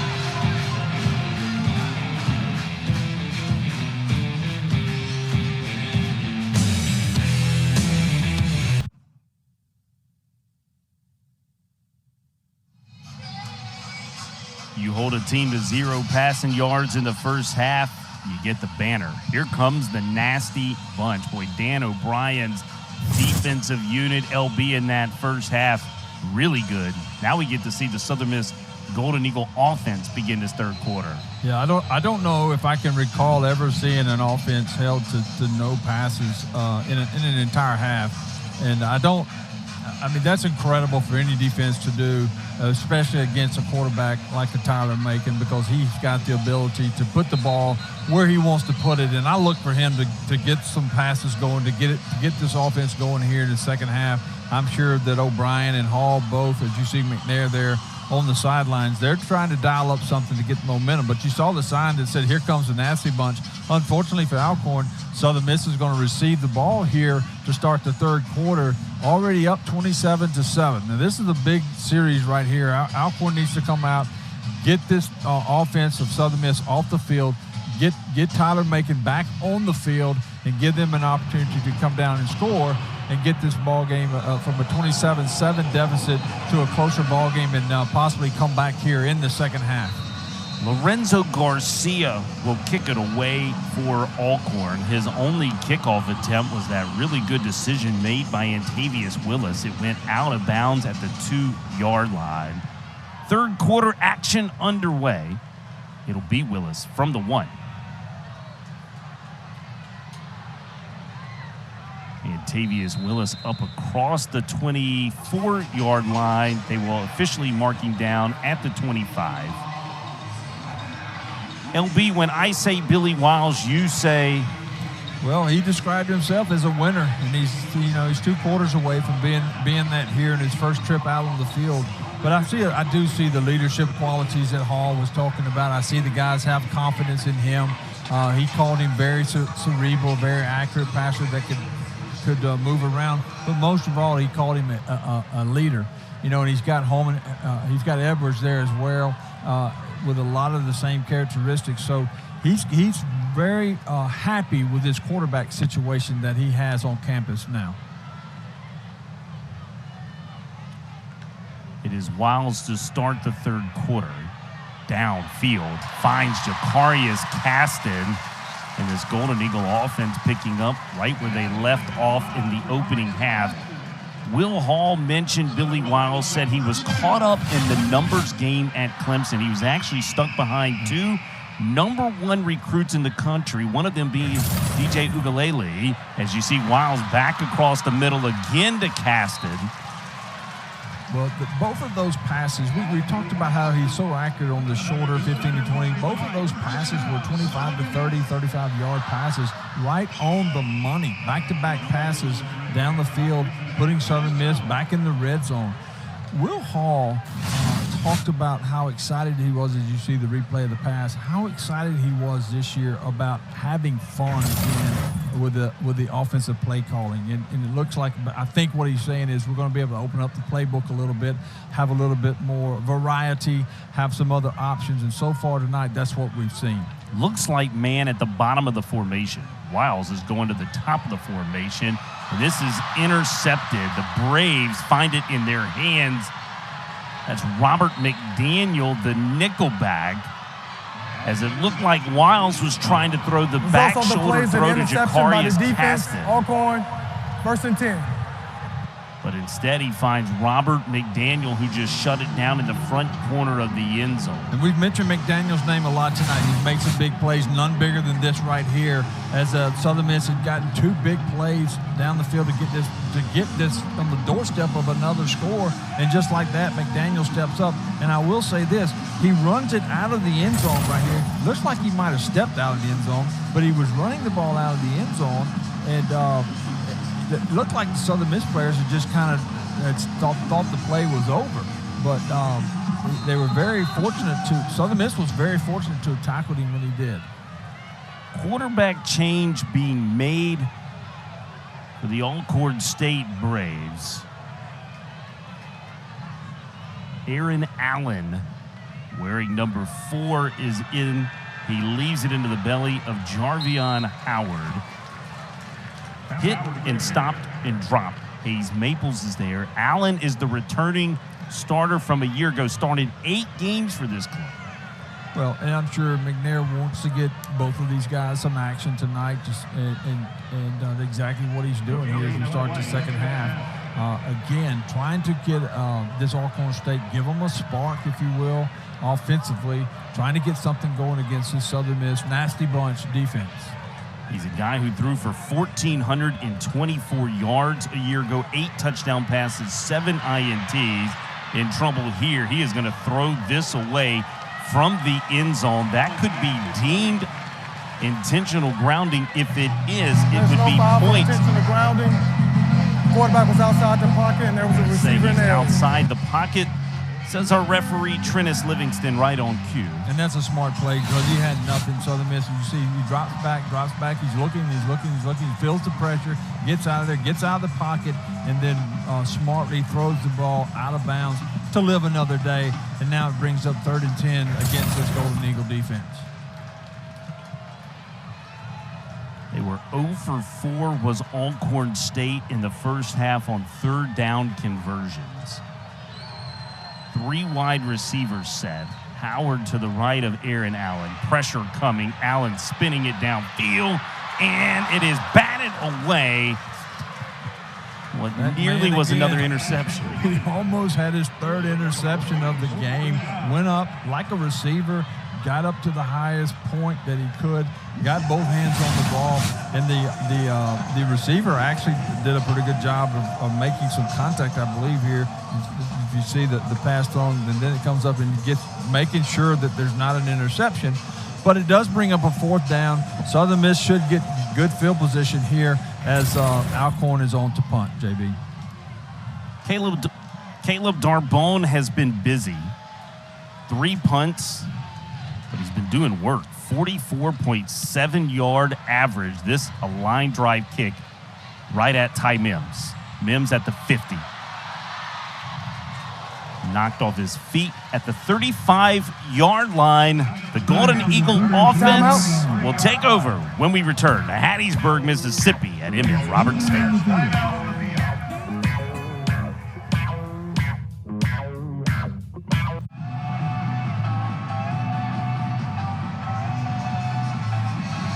Alcorn State had this very scenario in 2019. They began that season in M.M. Roberts Stadium against Southern Miss. They actually gave up the 89-yard kickoff return on the opening play of the game to Jalen Adams. He later came through with an 80-yard punt return. Significant to know, Andrew Stein, tonight's kicker, he made 3 field goals that night of 19, 20, and 24 yards. Fred McNair, though, he learned from that game. They went on to win the SWAC title, their last SWAC title, to play in the Celebration Bowl back in 2019. Yeah, we spoke to him this week, and he's certainly hoping that history will repeat itself. In Alcorn, looking to get back to that championship as well this year. Wiles throws to the end zone. Ty Mims could not locate the football, and it drops incomplete. Southern Miss was taking another shot downfield. The ball just comes up a little short. If McNair goes on to win it again this year, he may be calling the Southern Miss Athletic Department and just asking, hey, can we just be your routine opening game every year? It seems to bode well for them. But McNair, as you see them there on the sidelines, watching his players, and you're so right, JB. He's learning, he's watching, he's learning about his team tonight, and he'll go and he'll make some adjustments and get better, and they're going to be a force to be reckoned with in the SWAC. They call him Frog. Latrell Jones with the reception for the Southern Miss Golden Eagles. That was a nice pass for Billy Wiles. If you'll see, he gets hit as he throws. Another accurate pass there by Wiles. You know, the one bad pass he threw on the last, I think that's the only really bad pass he's thrown all night, was the interception in the corner of the end zone on the last drive. But everything else has been right on the money, whether it be a short dump-off pass or a seam pass down the middle or an out to the flats. I mean, he's done a really good job putting the ball where he wants it to be. Play action pass. It is a zone read left to Frank Gore Jr. Thought Wiles was going to pull it out. There was all kinds of pressure at the mesh point between Wiles and Frank Gore Jr. A tackle for loss. The second TFL of the night for Alcorn. Yeah, a lot of white jerseys right there around the ball, just swarming to the ball and not letting Frank Gore Jr. get outside and get away out of that pocket, so to speak, and out to the flats, because that's where he is so dangerous. Look at the balance and play calling tonight from Will Hall. 22 passes to 23 rushes for this Golden Eagle offense. They're going up top again to the sideline. Coverage locked down. Edwin Summerhour with the coverage for the Alcorn State Braves. Tell you what, Wiles has had tonight as well is a lot of protection. There have been a couple of times where he's felt pressured, but you see a clean pocket right there. He's got plenty of time to make this throw, and he throws this one right on the money as well. That ball could have been easily caught. Tough catch with the defender right there on you, looking back up into the lights. Could have made that catch, but you got to give some credit to this offensive line that's given Wiles the opportunity to make these passes. You see what the Golden Eagle offense has done on third down. Late personnel coming onto the field for Alcorn State. A screen pass. Look out. This guy in space. Frank Gord Jr. inside the 10-yard line. A penalty flag comes flying in from downfield. I believe it's going to be a penalty, a call on Southern Miss for blocking the back. I may have seen that as Gore was making his move. Let's see what they say on the field. Our referee tonight, Trennis Livingston, with the call. Personal foul, illegal blindside block, offense number 1, 15-yard penalty. From the spot of the foul, replay, third down. Here's the replay, JB. You see they get the ball out to him. There's your illegal block in the back. Blindside block, 15-yard personal foul. Forces the Golden Eagles back now in a long third down and 12 to go situation here, trying again to put the ball in the end zone. Golden Eagles thought it was going to come all the way back to the 38-yard line. They have not marked it off yet. I believe it'll be short of that line of scrimmage. Yeah, it should be to the 29. Yeah, and I said third down and 12. I was looking at the scoreboard. It's going to be a lot more than third and 12. It's going to be third and very long for the Golden Eagles here. We'll see what Hall dials up here as they have a long way to get down to almost the 7-yard line for a first down. Third and 22, actually. Empty set. Haven't seen it tonight. Billy Wiles stepping up. Wiles wrapped up. First sack of the night. Goes to the credit for the Alcorn State Braves. Kayvon Henderson, the freshman linebacker, getting in to make that tackle. And what that sack does is it looks like it may be taking them out of field goal range. Right there, he did not want to give up the sack. He didn't want to lose any yardage. He would have had an opportunity to kick the field goal. It looks like Southern Miss is going to try a 52-yard field goal here. And it would have been a lot shorter had they not given up the sack, JB. Andrew Stein's career long of 46 yards that came against Louisiana Tech as a true freshman.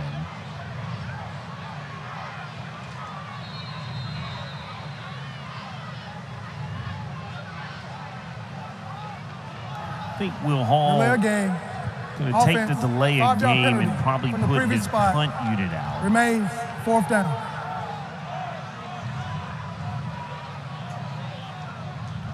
It looked like they were having a little trouble getting all of their personnel out there on the field, and instead of using a timeout, Hall just decided to let the clock run out, give his punter a little bit more room, if you will, to maybe.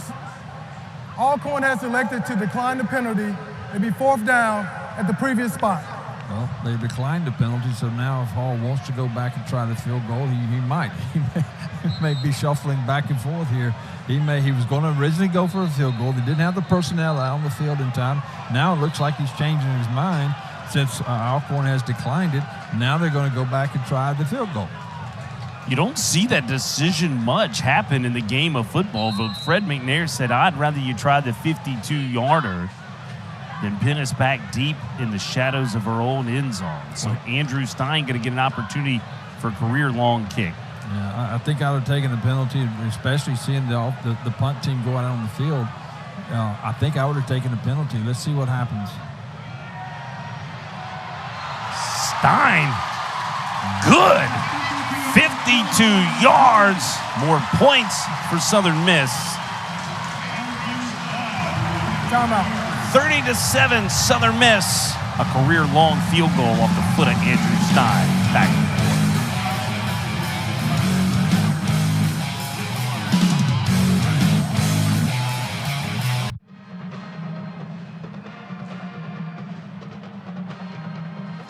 A 52-yard field goal off the foot of Andrew Stein, and I got news it was probably good from further than that.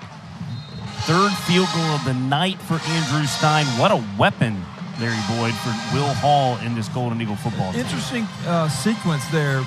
There was couldn't get the personnel on, the penalty delay of game call. He had the field goal unit on the field, so you know he had to believe he could kick it. They go to mark off the penalty, and Fred McNair and Alcorn, they declined the penalty, and so Hall puts his kicker back out there, Andrew Stein, and he makes a 52-yarder. You had to know he felt like he could make it from that, or he wouldn't have had him out there in the first place. But I'm going to go out on a limb. You said earlier it's been 1,371 days since Andrew Stein has kicked the field goal.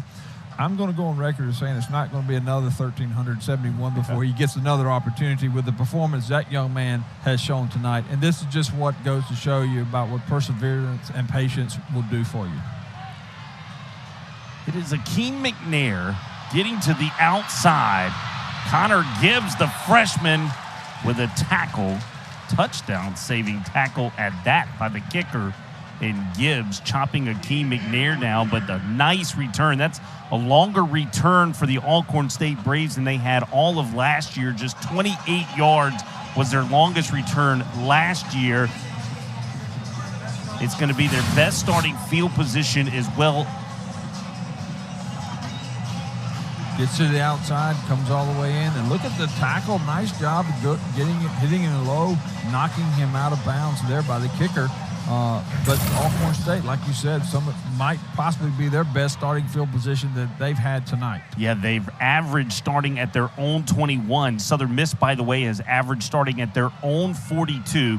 The only time Alcorn State has been in Southern Miss territory, it was on the 50 yards that was ran by Tyler Macon on the 75-yard touchdown run. That's the only time they have taken the football into the Golden Eagles side of the field. Hayes Maples there on the tackle, so good. I know the Southern Miss fans are so glad to see him back out there. Had the opportunity this week to talk to his mother. He's not He's not coming off of one major knee surgery. He's coming off of back-to-back major knee surgeries on the same leg. And I asked his mom, was there ever an opportunity with Hayes where he thought about not coming back? And she said never. As long as they were going to allow him to try and get back, he was certainly going to try. And it's good to see him out there performing tonight. I asked her how she felt about the whole thing.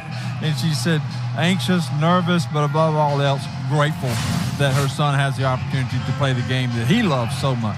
Jay Stanley coming in hot, and I'm talking real hot. This man has been all over the field tonight. The Greenwood, Mississippi native making hometown proud. A pass deflection. He's had a couple of those already tonight. 2 INTs.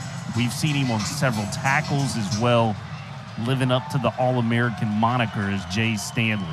2 INTs, 2 interceptions already, and I guarantee if you ask him after the game, he's going to tell everybody he should have had 3, because there was that third one that he had in his hands that he almost came down with and wasn't able to corral it in. It would have been his 3rd interception for the All-American, but right now, so far tonight, just settling for the 2 interceptions. But you're right, JB, just what a great all-around game by that guy right there as you see him coming off the field. Watch the worst miss hold of the year. Watch 72 holding on to the jersey for Alcorn State. Chase Stanley there, you see to bump him out of bounds. Sets up 4th down and 4. I believe, JB, that was the first reception for Alcorn tonight in the ball game, and we've got 8:19 left in the 3rd quarter. High hanging punt off the foot of Darbone, angled towards the far sideline. It goes out of bounds. Out near the 21-yard line is where they mark it out. It has been a lot of everything for the Golden Eagle offense. You have seen Frank Gore Jr. with carries, Frank Gore Jr. with receiving yards. Billy Wiles has chosen to spread it around. It's been 7 different rushers for the Golden Eagles, all with a carry tonight. Ty Mims has had a couple of carries out of the backfield as well, Larry. We talked to Will Hall earlier in the week about offense, about the quarterback situation, and he talked about how they were going to be opening up the playbook and they were going to be more aggressive, have some fun again with the play call. And he actually said, and I quote him, he said, we fixing to play good at quarterback. Now, JB, you know in the South, when you plan on something or you hope something's going to happen, You wish something's going to happen. It may or may not happen. But down here, when you're fixing to have something happen, it's going to happen. And when he told us he's fixing to have some fun with the quarterback, we've seen it tonight. Southern Miss with a carry. Drake Clark slipped the tackle across the 50. I believe this guy's going to add a lot to this offense, Larry. And the reason why you cited it earlier, it's going to allow Frank Gore Jr. to stay fresh in ball You games. could just tell when we talked to Hall earlier in the week how excited he was about this running back group. And for that reason, being able to keep Gore fresh. Brandon Hayes with a reception inside the 30, down to the 27-yard line. Alcorn State's got a couple of young men down on the field. Robert McDaniel, a guy who we featured and have seen quite a bit tonight. You can see him stretching out, trying to get hydrated and stay loose. Here's a look at that last throw from Wiles. Yeah, another accurate pass. Just looks to the left. Wide open receiver there, just right on the money. We haven't seen receivers having to make much adjustments. They run into their routes and looking back in the balls where it's supposed to be. They're not having to make those adjustments with their feet, their hands. He's put the ball on the money for the most part, most of the night tonight. And this is exactly what Hall said that Wiles brings to the field. He's a leader, he's a winner, but he's also very, very accurate, and he has lived up to that billing tonight. That he has, to the tune of the score of 30-7 in his Golden Eagle debut to this point. Drake Clark, a moment ago, we mentioned his ability to give Frank Gore Jr. a breather, but make no bones about it. Will Hall knew what he got in Drake Clark. He told us the other day on the telephone, he said, hey, there's no mystery in what Drake Clark can do. He's already done it at this level. He's just changing jerseys and fixing to do it for the black and gold. Right. Well, and the main thing there, like you said, I don't want to say it allows Frank Gore Jr. to pace himself, because there's no pacing himself in that young man. But it does allow him to stay fresh, maybe not have so many carries. So as you get deeper in when you get into conference play down the road, so to speak, and you've got those tough ball games week after week after week, you keep your star running back fresh. And that's what he was so happy and excited to talk to us about, is what this allows him to do with Frank Gore Jr. Ty Mims with the reception over the middle. Yeah, speaking of Drake Clark as well, 20-plus carries 3 times, as you see Clark on your screen come back in at running back while at the University of Memphis. But get this, Frank Gore Jr. has thrown 7 touchdown passes, mainly from the super back position as a running back. Drake Clark also threw a touchdown pass. That was against SMU back in 2021 in the month of November. They'll share that similarity characteristic and statistic. Davis Dalton moves the sticks inside the 14-yard line for Southern Miss. A lot of the throws from Wiles tonight have been kind of off the back foot. You see right here, watch him. He doesn't set his front foot and just step up and throw. He's just very accurate going backwards off of that back foot, throwing the ball very accurately, again, right on the numbers where the receiver doesn't have to make hardly any adjustments at all. He's even more accurate, if possible, than Hall described him. He's just been right on the money with all of his throws. 2-back set for Southern Miss. That is Pittman to the left. It is Chandler Pittman with the carry. Pittman knifes his way forward. What a highlight he had a year ago. It was Chandler Pittman who made that 53-yard touchdown reception with 32 seconds left over in San Marcos, Texas, to snatch victory away from Texas State. A highlight of that 2022 season for Will Hall and his ball club. Well, you heard Will Hall say earlier this week he wants to be more aggressive and with the playbook and the play calling, and I think this year he has more options. And you and I talked about this. It seems like this is only his 3rd year of coaching at Southern Miss, and it just seems like he's been here longer than that. Is it just me, JB, or does it seem like he's been here? This is only his 3rd year here at Southern Miss. It just seems like he's been here longer than that. Billy Wiles here kind of gets into the arms of Terrence Ellis. Intentional grounding, offense. Tries to get it to the line of scrimmage. Had he done that, it wouldn't have been a penalty. But because the ball did not make it back to the line of scrimmage, It is intentional grounding. We'll see what Southern Miss chooses to do after this timeout. You're watching Sun Belt Conference football on ESPN. Timeout.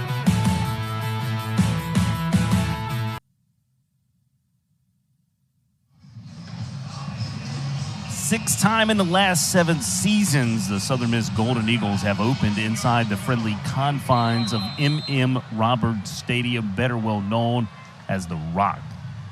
Golden Eagles inside the red zone. Billy Wiles spins it. This is received and a move made. That's Chandler Pittman with the reception. They had motioned him across the formation, Larry, and then Wiles finds him out in space, and you can see the twitch from Chandler Pittman. Yeah, and he caught the ball well short of the first down yardage, but he trusts his receiver to get out here and make a play. But he's very hard to bring down one-on-one. You saw the hard hit there at the end, but what that did was forced him over the first down line, and now Southern Miss has his first and goal to go from the 3-yard line. So that's just a great job of throwing it out there in the flats, trusting your receivers to make a play, and that's exactly what he did. Wiles takes the snap, spins it, caught and received. Tyquan Henderson with his first touchdown as a Golden Eagle, with Southern Miss on top, 36-7. Yeah, he was open early. Wiles saw him coming across there in the end zone and just sees him quite early. Watch this right there. He sees him almost in the end zone, hits him right in the spot where he can catch it. Defender has nothing to do but to tackle too late. Another touchdown pass, another right on the money, another accurate throw by Wiles.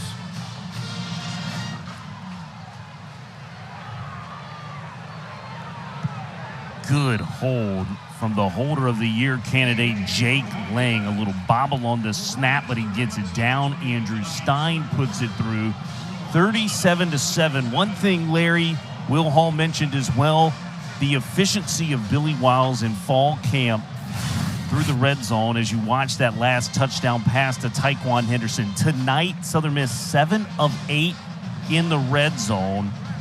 Last season, they were clipping at an 81% scoring rate, but only 41% of the time of that 81% did Southern Miss cash it in for a touchdown. They have been much more efficient than that tonight. Well, you know, he told us this week that this fall camp has been the most fun fall camp he's ever had of his career, not just here at Southern Miss, but of his career. As you see the look on his face there walking down, got a little smile on his face.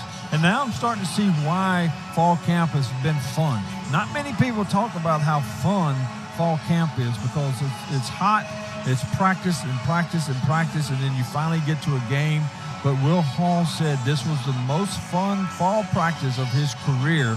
And I think when he sees what he has defensively, what he sees the options that he has offensively, what he has in the quarterback room, I think he's very happy with the rate this program has turned in the right direction. They're swag surfing inside of M.M. Roberts Stadium on a Saturday night. They wait 9 months for this. The opener of college football on Labor Day weekend.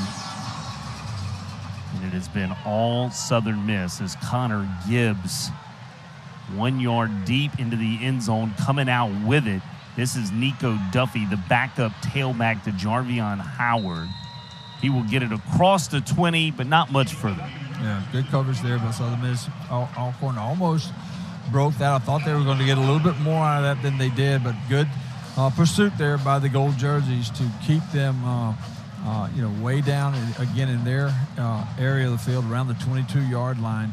A lot of practice tonight on the kickoff team for Southern Miss, just doing a good job pretty much all night, except for the one time where Alcorn ran it all the way back to the 45-yard line. I got to say this about Alcorn, even though the score is 37-7, the effort has been there, and McNair has got to be happy with the effort, offensively and defensively, that his Braves have put out there on the field. They're going to be something to be reckoned with in the SWAC conference, and they'll go back and work on the things that they need to work on, become better. Hopefully, like they did the last time they came here, they'll go and win a conference championship. So, but McNair has to have seen a lot of good things tonight from his squad. He told us he wanted to set the tone for SWAC play out of this game. Yeah. I believe to a certain degree he's done some of that. They've been dominated certainly at times through this ball game. Took them a while to complete a pass. But then I think you see the bright spots, and then like you say, I'm a firm believer as well. You can see still the effort, the energy here late in the third quarter from him. You find out a lot about a person's character when you have some adversity, right? And he's seeing that tonight in this ball game is with 3 minutes and 30 seconds left in the third quarter. But again, I haven't seen any of the players not giving 100% effort out there on the field. And again, they're playing hard. I know he's going to be happy with some of the things that he's seen. There are obviously some things they're going to have to work on, especially the passing game. But again, against this Southern Miss defense, pretty tough to complete those passes against the coverage that Southern Miss has had. As you see, a nice pass over the middle there. It can be the passing game ignited from Aaron Allen. He's got the talent to do so. Last year, 28 of 42 for 397 yards in a performance against Texas Southern LB.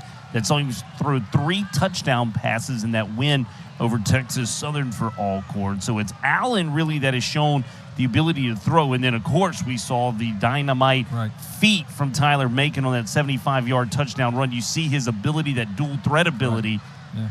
Well, and maybe McNair looks at it, and I'm not trying to fill his shoes and try to tell him how to coach, but you get a guy like Allen on the field, you get a guy like Macon out there on the field at the same time, get him some touches, get him the opportunities to make plays offensively, because we've seen what he can do with his legs. But maybe there's an opportunity there to have both of those kids on the field at the same time.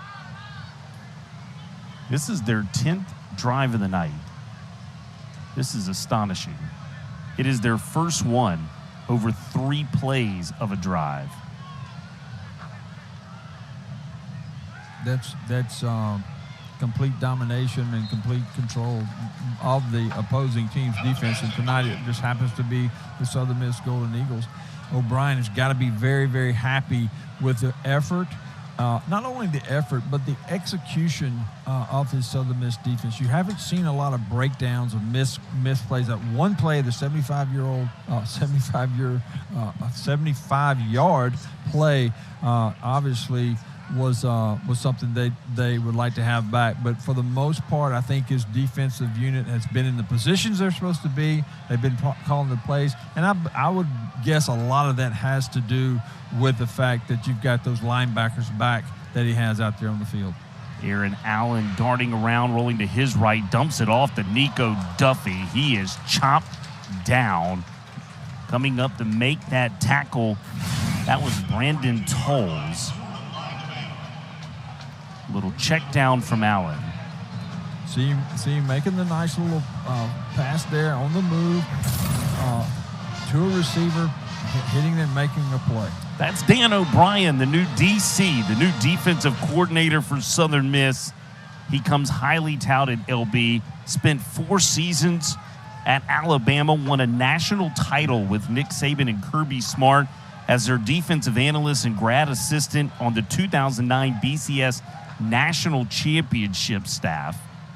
Did I hear Hall correctly when he said he knew early? Did he say he knew within the first 3 months of meeting him or having him on the staff that one day he'd be in this position? I mean, he knew eventually he was going to lose Austin Armstrong, and he said, I knew within 3 months of hiring Dan O'Brien, he would be the next defensive coordinator. He's a coach's son, just like Will Hall, except his dad did it at the college level. He was the head coach at Boston College and Virginia. How about the quote from his dad as well to him? When he chose to come to Southern Miss, Tom O'Brien told Dan, when Dan said, did you ever coach against Southern Miss? He said, I was way smarter than that. That was a loss waiting to happen in my day. Yeah, smart coach. What I gathered from the conversation we had was the sheer gratefulness from O'Brien about giving the opportunity. In fact, when he was told, and it was a few days before there was an official announcement, he was just waiting and waiting. He couldn't wait till it was official. But he just really feels appreciative of the opportunity that Hall has given him now to lead this Southern Miss defense. Holman Edwards is the guy that transferred from the University of Houston, French Camp, Mississippi native. Completes his first pass as a Golden Eagle over the middle of the field, and now a give to Antavius Willis. So Holman Edwards getting some work. It was a tight battle. It was not named until August 22nd when Will Hall named Billy Wiles his starting QB. And Will tell you very quickly that he may have the stronger arm of the two, but they're very, very similar in the fact that they, the way their accuracy and the way they throw the football. Absolutely. Into three quarters tonight in M.M. Roberts Stadium. We're coming back with the fourth quarter.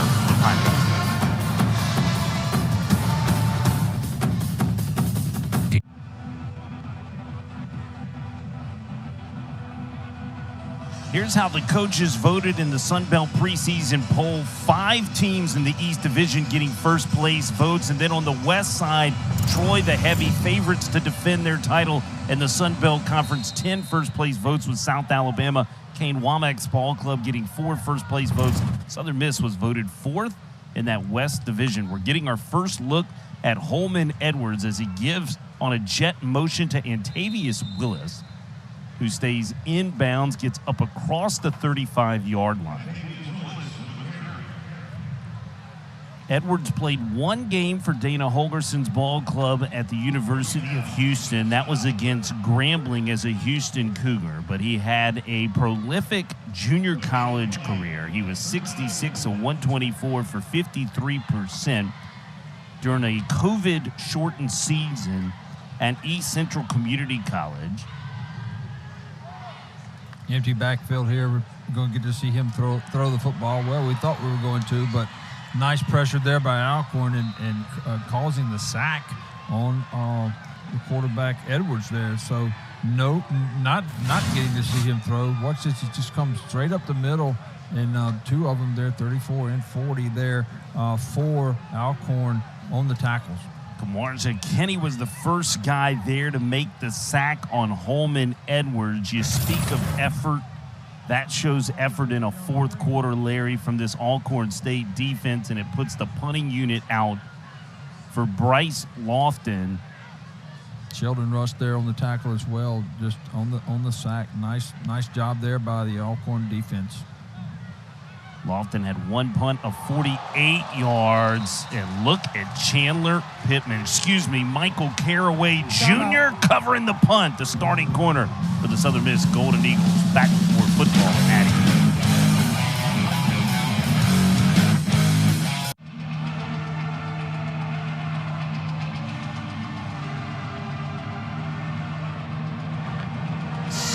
I could tell you there's probably no team in the country that spends more time in practice on special teams than the Southern Miss Golden Eagles. This is one of their starting corners, Michael Caraway Jr., the Pearl River Community College Wildcat, and look at this hit.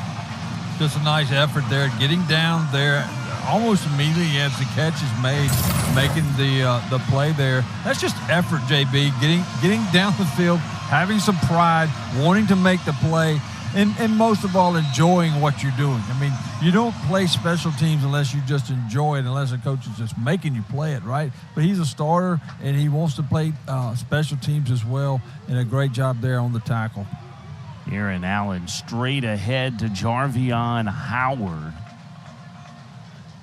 It has been some tough sledding tonight trying to run the football outside of the Tyler Macon 75-yard rush. That was Jarvion Howard's 11th carry of the night. He's got 27 total yards. There's only 34 yards rushing as a team for Alcorn State in their offense outside of the Tyler Macon 83 yards tonight that he had rushing from the quarterback position. Allen, the Louisiana Tech transfer, gives to Howard again, and that's what the front seven from the Southern Miss Golden Eagle team can do right there. Yeah, the guys in the gold jersey look a little fresher than the ones in the white jersey right now, and that just goes to show that the depth of the Southern Miss squad right now might be a little deeper than the Alcorn squad, but Southern Miss still looks really, really fresh coming off the ball, firing off the ball there. I'm sure there are a lot of subs out there right now as well. Here we are at 12:30, almost 12 and a half minutes to go in the fourth quarter. Hall getting a chance to play a lot of his players. Dan O'Brien said of that defensive line group, there's not one individual under 310 pounds in that group. Aaron Allen going downfield, hanging on to make the catch, but paying for it was Malik Rogers. Longest pass completion of the night for Alcorn State down to the Golden Eagle 45-yard line. On the field is a catch at the sideline. Great job of staying in on the hit after the hit by Puckett there. Nice job of hanging on to the football, and for the Alcorn Braves now moving the football over into Southern Miss territory. Aaron Allen is a guy he played against Southern Miss back in 2021. He was the quarterback for Louisiana Tech on that November night. He went 11 of 26 for 100 yards passing, no touchdowns, 2 INTs. That was in the win. That was one of the great super back performances. The highlights you'll recall, Frank Gore Jr. throwing that touchdown pass to Jason Brownlee in Ruston, Louisiana.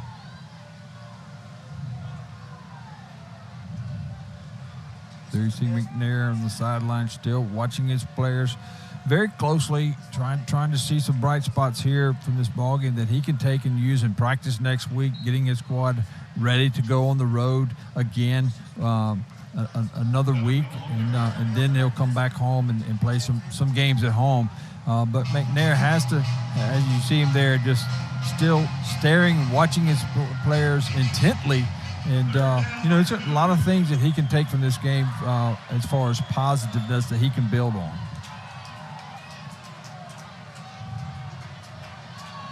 Southern Miss showing man. That is something Dan O'Brien says he likes to do. And you'll learn to kind of find out this Southern Miss club wants to play man underneath, thinks they can do so some. It sort of comes from the Kirby Smart, Nick Saban coaching tree. That's who Dan O'Brien learned underneath, spending 4 seasons at Alabama. He also spent time on Kirby Smart's staff over at Georgia. That was prior to coming here at Southern Miss. Been a pretty clean ball game for the first game of the year, JB, as far as penalties. Looking at my stats, only 6 penalties called on Alcorn and only 5 penalties on the Golden Eagles. And early in the year, you usually see a lot more penalties than that. Here goes Jarvion Howard, rumbling and stumbling down to the 15-yard line. Nicest rush of the night for Jarvion Howard. Good job there, just taking the ball right up the gut, right down the middle, sees the opening, doing what he loves to do, and that's just getting in the open field, causing a missed tackle, gaining yards for the Southern Miss. Alcorn This team. is their first time out of the second half, 30 seconds. Howard was the SWAC newcomer of the year a year ago. We'll be back with more in Hattiesburg. Golden Eagles leading 37-7.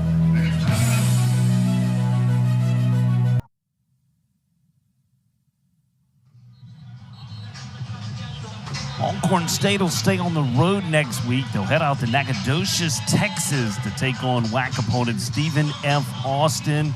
They'll navigate through some non-conference before getting into SWAC play. So they go on the road again next week, and then they come back and they have, 3 of the next 4 at home. So McNair will go home. He'll practice. He'll watch the film. He'll get him on the field, and he'll know how to make these corrections that they need to make, and he'll be prepared to go on the road next week. Aaron Allen navigating a nice drive for the Alcorn State Braves. This is a give to Nico Duffy, the backup tailback. Nico Duffy's in. A touchdown on the run for the Alcorn State Braves. Second score of the night for Alcorn. What a run there, but Duffy just weaving in and out, taking the ball to the outside, weaving in through players, took some contact. What's this? He sees a little gap, goes through the gap, gets to the outside, slips a tackle, slips another tackle, and gets the pay dirt as he scores the touchdown. Nice effort there by that young man. Matches his touchdown total of a year ago. 15-yard touchdown run. Noah Kiani pushes it through the uprights. And it's 37-14. 9:08 to play in Hattiesburg. Timeout.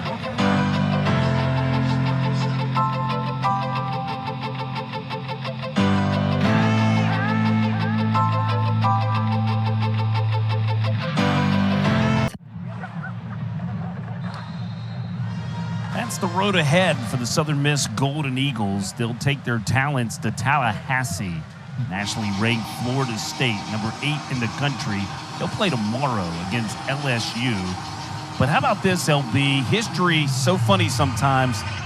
34 years ago today, the Southern Miss Golden Eagles defeated a ranked Florida State ball club led by a gunslinger named Brett Favre over inside Doak Campbell Stadium. Can it happen next Saturday night? We'll find out.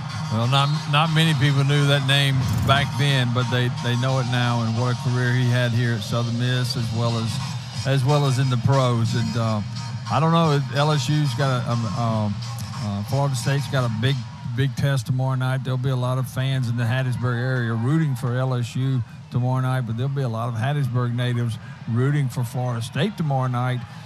So that Southern Miss can go to Tallahassee next week and take on Florida State after defeating an LSU squad. I'd rather, if I was Coach Will Hall, I'd rather facing FSU after beating LSU than after getting beat by LSU, because you don't want to walk into Tallahassee with an angry squad. So that should be a fun game to watch tomorrow night with the number 8, the number 5 team in the country playing each other. And Southern Miss will have their work cut out for them next week as they travel to Tallahassee. Holman Edwards and company back out. Another offensive opportunity for this Golden Eagle offense and Holman Edwards.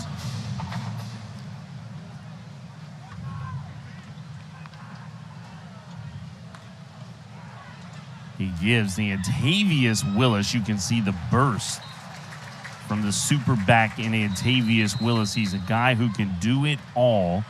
Returns kicks for this football team. Now you see him being utilized as a tailback alongside Edwards. He plays slot receiver as well for Southern Miss. 5'10", 180. I mean, he is quick. He got the ball and just burst right up the middle for a nice gain for the Golden Eagles. They call him Rambo. He's not sure why, but they bring him up to the 44-yard line, goes Antavius Willis. It'll take me a while to figure that one out too, JB. I could come up with a lot of nicknames, but Rambo was strong. I never knew him to be as quick as Willis. Elusive maybe, but not as quick.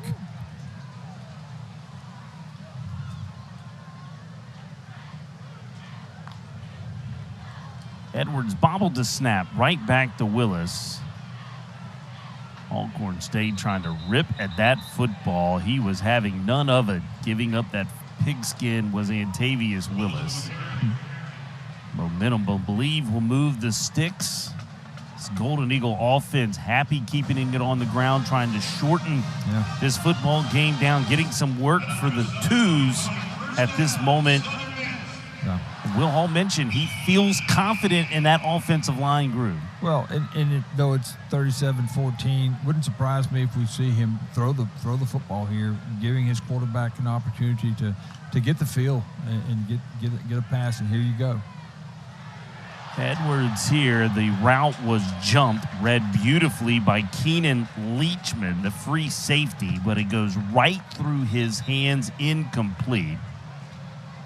Leachman would have had room to run as well. Yeah, that's a good read there. He saw that the whole way as he's watching. Pass interference, defense, number 4, 15 yards from the previous spot, automatic first down.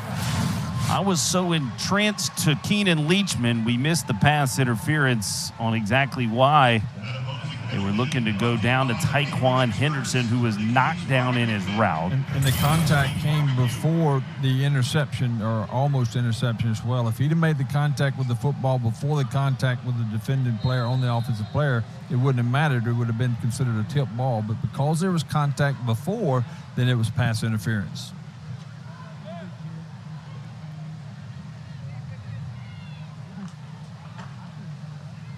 Edwards spins this right to Tyquan Henderson. They go right back to the same play. Yeah.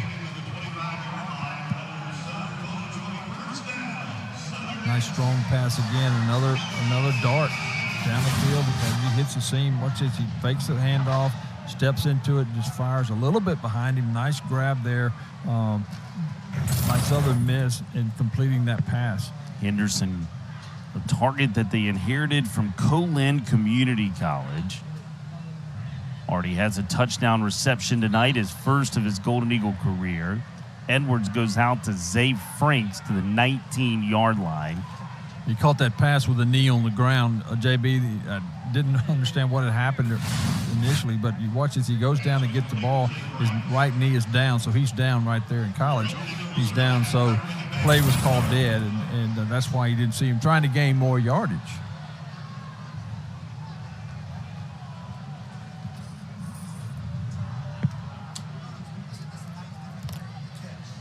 Zay Franks, the 9th different Golden Eagle with a catch tonight.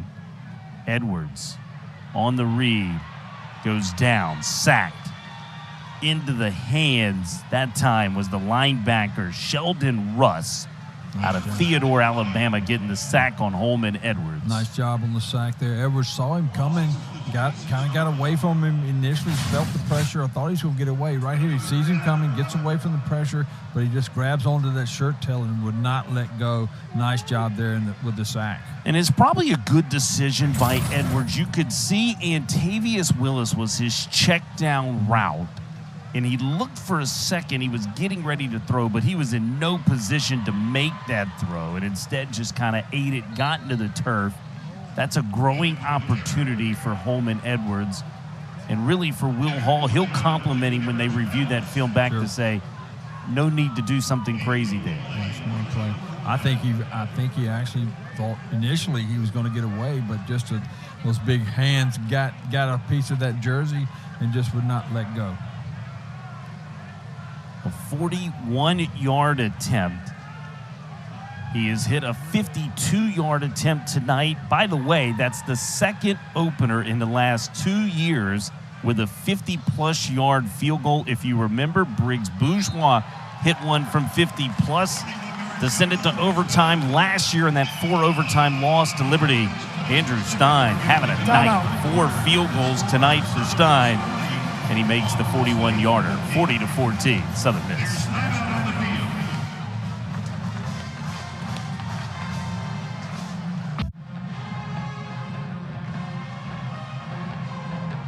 An impressive debut tonight for Billy Wiles, 21 of 28 for 267 yards, 3 touchdowns. He did throw the 1 INT. He played just 11 plays as a Clemson Tiger, so really lightly used since high school. How about this?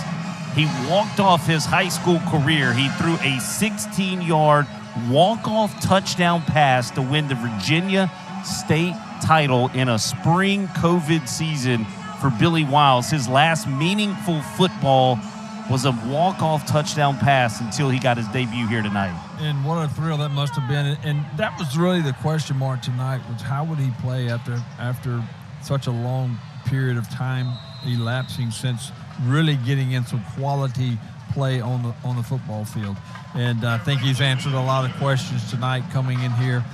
Very impressed with his decision-making, JB, of how he's put the ball in the right places, maybe not going downfield when he could have, but just checking off, getting the ball in the hands of his playmakers. just a really good job, really good performance here tonight for Billy Wiles. I think I told you on Tuesday of this week it was the best practice of the Will Hall era, in my opinion, of what I've seen from an offensive scheme, rhythm, timing, and I think a lot of it had to do with that man in Billy Wiles. That offense was ginning on a Tuesday morning for Will Hall, and he has said it has been the most efficient offense. They've really had their way some with this Golden Eagle defense, and that's saying something in the scrimmages in fall camp that he was really judging this offense by is how they handled playing against our defense. Yes. And when you go against this defense every day, you're gonna get better. I like the fact that he has come out tonight, didn't show any nervousness or anxiousness at all, had a lot of poise in the pocket. First time in a while, he's actually had contact because he's always wearing the red jerseys in practice, right? So you got to tip your hat to him tonight for the job he's done. Come out here and establish himself as the starting quarterback for Southern Miss. Brandon Rogers with his first carry of the night for the Braves. Alcorn State's past 2 drives have been their longest 2 of the night. 6 plays, then 8 plays on that scoring drive last time. That was capped off by the Nico Duffy 15-yard touchdown run. I thought it was a unique story how Wiles ended up here. He almost made it to Tulane because Hall recruited him there, and then with the changes that with Hall coming here, Wiles decided not to go to Tulane, and then it's just really unique hearing that story about how as soon as Wiles' name was in the portal, how Hall just kind of reacted immediately and got in touch with him and as they say, brought him here. Hayes Puckett coming in hot. That's the second hard hit tackle by Puckett tonight. He made room on the sidelines, almost jarred the defender, almost jarred the ball loose from the receiver. Tonight upending there, forcing Alcorn now to go and punt yet again. Caleb Darbone send a wobbling kick down the field. It is fair caught by Ty Mims. And that is where the offense for the Golden Eagles will take over for what should be the final time tonight. To touch one last point on that Golden Eagle defense, they've allowed 5 completions tonight, passing for 44 yards. Those were all to Aaron Allen. The starter, Tyler Macon, was 0 for 5. You have to go back to 2016 to find a passing performance like that. It was Savannah State here in M.M. Roberts. They were 4 of 13 for 30 yards. That also was a season opener. Ethan Crawford, the freshman from Tuscaloosa, Alabama, in at quarterback, the true freshman. Heard a lot of good things from Hall about Crawford as well, being a true freshman. Coming in, as you know, JB, that they can play 4 games a year without losing a year of eligibility. So, good opportunity here to get him in the game, get his feet wet. You never know when you may need him. J.Q. Gray, a Hattiesburg young man, played at Oak Grove High School for Drew Causey, with a couple-yard carry on first down. Now spins his way forward for maybe one more to set up a 3rd down and long. We've talked a lot about the Southern Miss defense tonight, and rightly so. They've really dominated this game tonight. But I want to talk about just a little bit about the Alcorn defense as well. I mean, that group, they never quit. I mean, they kept, like you said, they got down early with the turnovers and gave up some early scores, but the effort has been there all night long. I know head coach McNair will go back now and look at the film and see a lot of good things about his defense. And you see them there still pursuing. Look at him still pursuing 1, 2, 3, 4, 5, 6. 8 of the 11 white jerseys on the field over here outside the 40-yard line pursuing for a touchdown. That shows the character of this football team and head coach Fred McNair. Shows how well they're coached, too, from defensive coordinator Cedric Thomas, who actually coached here at Southern Miss back in 2020 as the defensive back coach for the Southern Miss Golden Eagles. As you look at the head coach, Fred McNair, he's a 2-time SWAC Coach of the Year, 4 SWAC East Division titles, 2 SWAC championships across his 7 seasons at the head coach of the Alcorn State Braves. And both he and Will Hall love recruiting the state of Mississippi. That they do. 72 players, I believe, reside from the state of Mississippi, Larry, on the Southern Miss roster, 41 on the Alcorn State roster. Both of the coaches, when we spoke to them this week, just talked about the importance of recruiting in-state, getting those players to stay home and stay in-state. And now you got an in-state game between two teams from the state of Mississippi, and you got a nice crowd here tonight. Alcorn, the Alcorn faithful, they showed up tonight. They had a really good crowd on the opposite side of where we're sitting and where we're seeing it. And Alcorn's going to do some good things this year. You mark my word. They'll figure it out. They'll get their passing game going, and McNair will continue to make that program better and better. I think you alluded to this earlier as well in the SWAC preseason poll. They were garnered with a couple of first-place votes in the division for the SWAC. It showed that other people as well believing in this Alcorn State program. Yeah, actually, they had 6 first-place votes. They had the 3rd most first-place votes, even though they didn't get the first-place position. That no one else had more than 2. It was the first-place teams leading, and then Alcorn was next, and no other team had more than 2 votes. Good effort here from the 3rd-string tailback for the Alcorn State Braves. That was Jacorian Sewell. A dominating performance, though, from the Southern Miss Golden Eagles. As we thought that was going to be it. So it looked like a player's helmet came off, so we have to have one final timed down here with 4 seconds left. Boy, those teams were halfway across the field. Trennis Livingston, our referee, corrected him, said we must now run a play. Aaron Allen will give it again to Sewell. And that's it. Ball game here in Hattiesburg, Mississippi. Fred McNair walking across the field to go greet a longtime friend of his.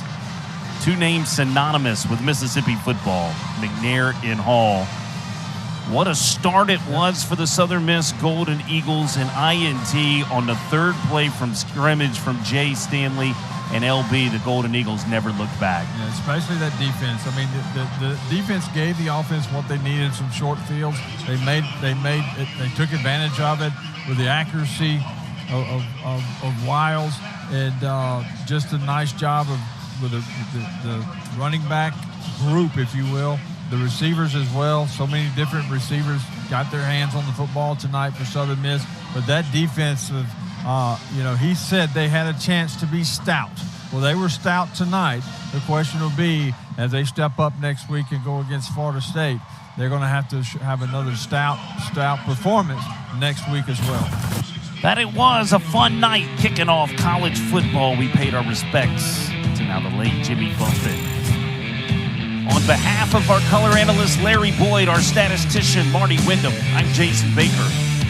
Special thank you to Lee Field and his entire production crew. We say so long and good night from Hattiesburg, Mississippi. You've been watching Sun Belt Conference football on ESPN.